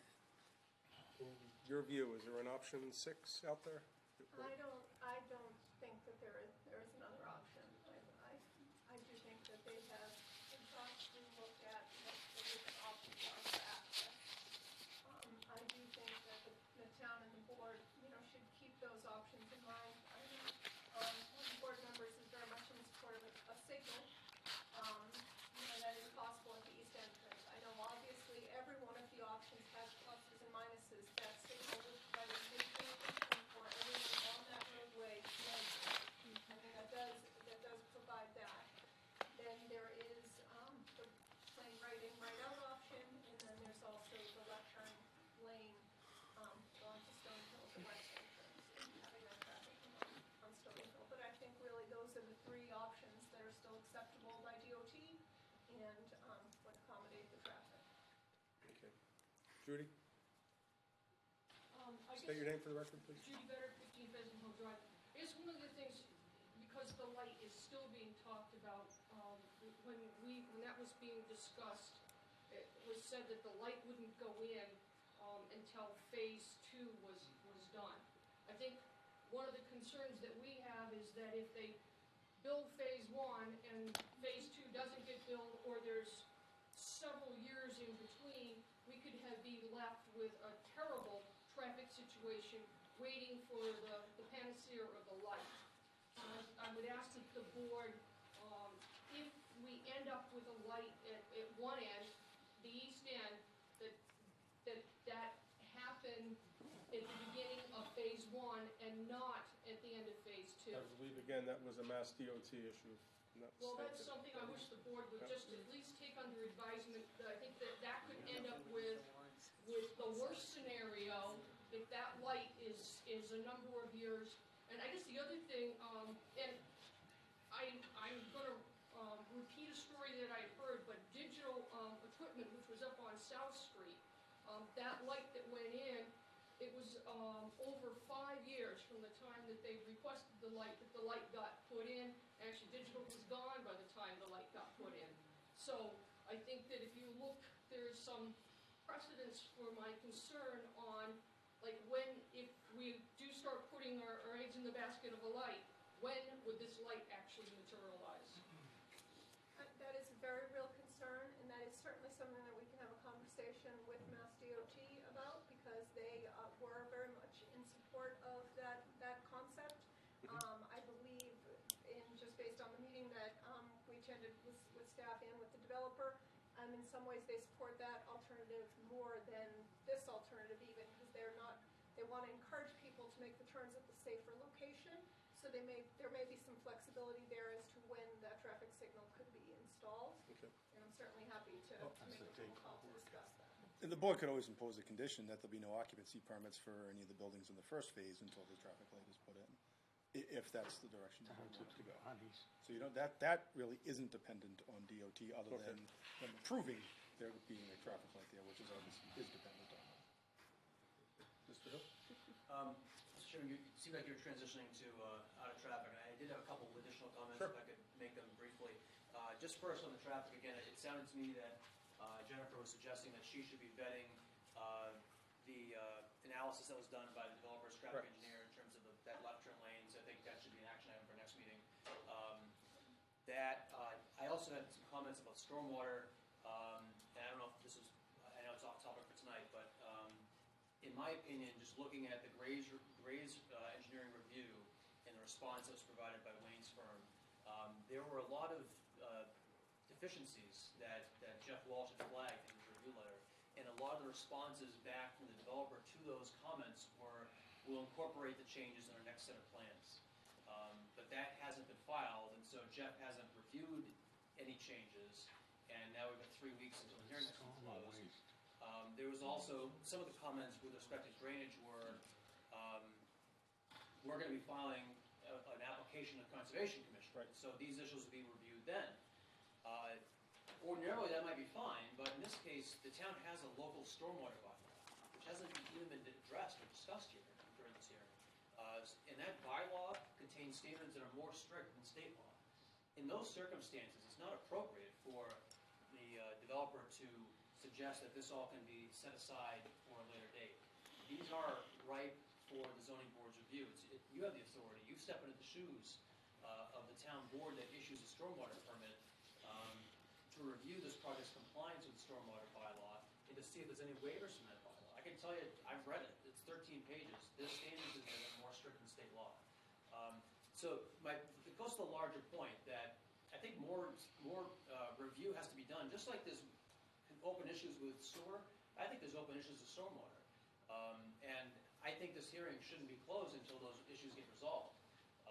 So you've got unresolved sewer issues, in my mind, unresolved stormwater issues. You've heard tonight there's still traffic issues out there. I think it's incumbent upon the applicant to give an extension of this deadline. I think it's really unfair to the public and the board that this hearing has to be closed in 3 weeks. I think another month is an appropriate period of time. It's not that burdensome to the developer. That's my point number one. My point number two is that under Chapter 40B, there's a thing called site control, and that's a prerequisite to file an application to get a comprehensive permit. The applicant had a PNS agreement with the owner, who might be here tonight, and that PNS agreement expired on March 30th. So, if there's no extension, if that PNS is expired, the developer no longer has site control. So I think it's appropriate for the board to ask the applicant, you still have site control, and if not, then there is actually a procedure in the state regulations by which the board can ask the subsidizing agency, Mass Housing, for a determination whether or not this project still has site control or still has project eligibility. So we would ask the board, ask the applicant about this issue, and if not, go to Mass Housing and get its determination. I have an extension on that, and we will provide that information. Point number 3 is density. Okay, so we talked a little bit about density. The comment was very appropriate from Judy about cutting this in half, because actually it's funny. You have an apartment zoning district bylaw in this town. I think I mentioned that before, and that's probably the closest thing you have to this project. That bylaw restricts projects to 125 units, so it's actually exactly 1/2 of what's proposed here at 250. That, combined with mandating 50-foot yards, rear yards, and side yards, would make a huge difference in this project. I think we all agree that 125 units would be an acceptable density. You know, no one's happy about that here, but I think it's a fair compromise. Now, you're probably thinking to yourself, that sounds great, but how do we do this? It's 40B, Melvin doesn't want Hackentown, neither do I. But there is a process. Again, state regulations, there is a process by which you as the board can propose conditions on a developer. And then the developer has an opportunity to come back to you and say, hey, look, these conditions make my project uneconomic. And therefore, I'm going to appeal. The developer then has to provide that proof to you. And you get to look at that proof, the financial presentation, and have somebody, an expert, review it and give you advice as to whether or not the applicant's presentation is fair and accurate. That process typically takes 3 or 4 weeks, but that should happen here because I think I've heard enough concerns from you folks individually. You've got some real concerns about the density. You know, Lisa's made these comments. This project is too dense. It's heavily, it's very intense for the use of the site. You know, the DHCD has these guidelines called design guidelines for 40B, and they actually encourage projects to step from high-density multifamily housing down to single-family, not to have apartment buildings right next to single-family homes. And if you're going to do that, to provide a lot of buffer and setback. This project doesn't do that. It doesn't provide a lot of buffer. You've got the roadway right up against the property line in one case. And we think a smaller project would be more in conformity with those design guidelines, providing a transition from big multifamily buildings to single-family residential. And frankly, I think that was the intent of your apartment bylaw, was not to overwhelm neighborhoods, to provide a sensible cap on the number of units, and provide decent side yard and rear yard setbacks. These setbacks can't have roadways and parking areas for a reason. So there is an actual buffer, a vegetative buffer between buildings and butters. So we would ask the board make that suggestion of a 125-unit condition. And I just want to state there is a justification for this. You know, the developer has said and has touted that these revised plans, which we haven't seen yet, but the revised plans showing 250 units eliminates all dimensional zoning waivers that they need. That's true, but it doesn't eliminate the big elephant in the room, which is the fact that 0 units would be allowed in the zoning district, industrial zoning district. So they're going from 0 to 250. That's a huge waiver that they still need. And the board doesn't have to grant waivers unless the developer can prove that they need them for economic reasons. So to say it another way, developer only gets to have waivers if he needs them to make the project economic. And so you have the ability, again, under these state regulations, to test the developer's assumptions. Do they really need 250 units to make this project economic, or can they do it with 125 units? My guess is they can do it with 125 units. And that eliminates not just the buffer concerns that we have with screening and landscaping, the traffic concerns we've heard about tonight, the queuing. It also eliminates probably the sewer issues and the capacity issues, or at least mitigates them significantly. So we'd ask the board to put some serious consideration into looking at your apartment zoning bylaw requirements, which I copied and pasted in my letter, and thinking about applying those to your approval for this project, if this project is capable of being approved. Thank you. Okay. Anything? You're good? Okay. Back to next meeting.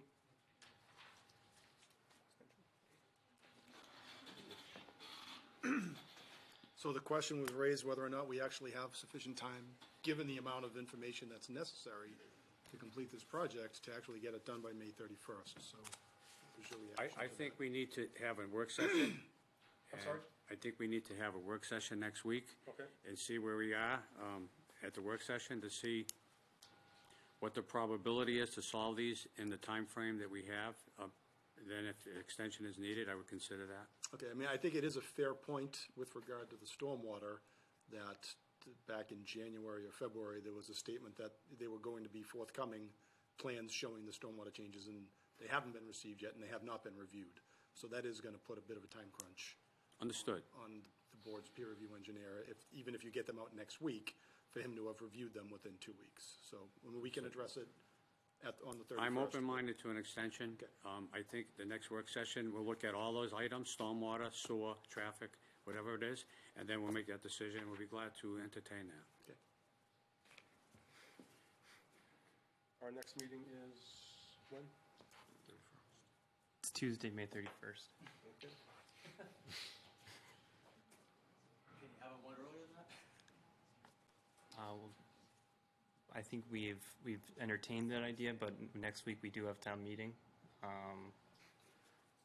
So that really would only leave one other week. And we haven't discussed it, setting a date since setting the date, special date for this one, so.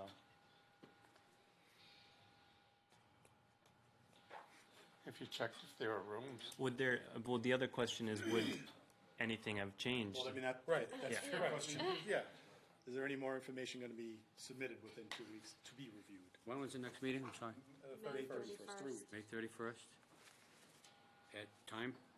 7 o'clock. No, it's at 6:45. Oh, I'm sorry, 6:45. That's our regular meeting. Yeah. And if we can get Matt to work with us on a Oh, work yeah, session. I'll work on we- setting up a date with you. Yeah, sometime next week would be great. So it sounds to me like there's going to be an extension. That will be determined. I mean, Yeah. otherwise, on May 31st, we do everything. Well, you would close the hearing. Yeah. Right, you wouldn't have to have, you have 40 days once the hearing is closed Closed. in which to issue a decision. So you wouldn't be able to take in any new information after the 31st if there is no extension. That's not good. When will you need the decision on the extension in terms of when I have to make the decision to the board, so it's in place properly? We need it by the 31st because, On or before the 31st, you need an extension from us. correct, If In that's writing. the route we choose. so they know when to schedule the next meeting. And timeframe, we're looking at 30 days?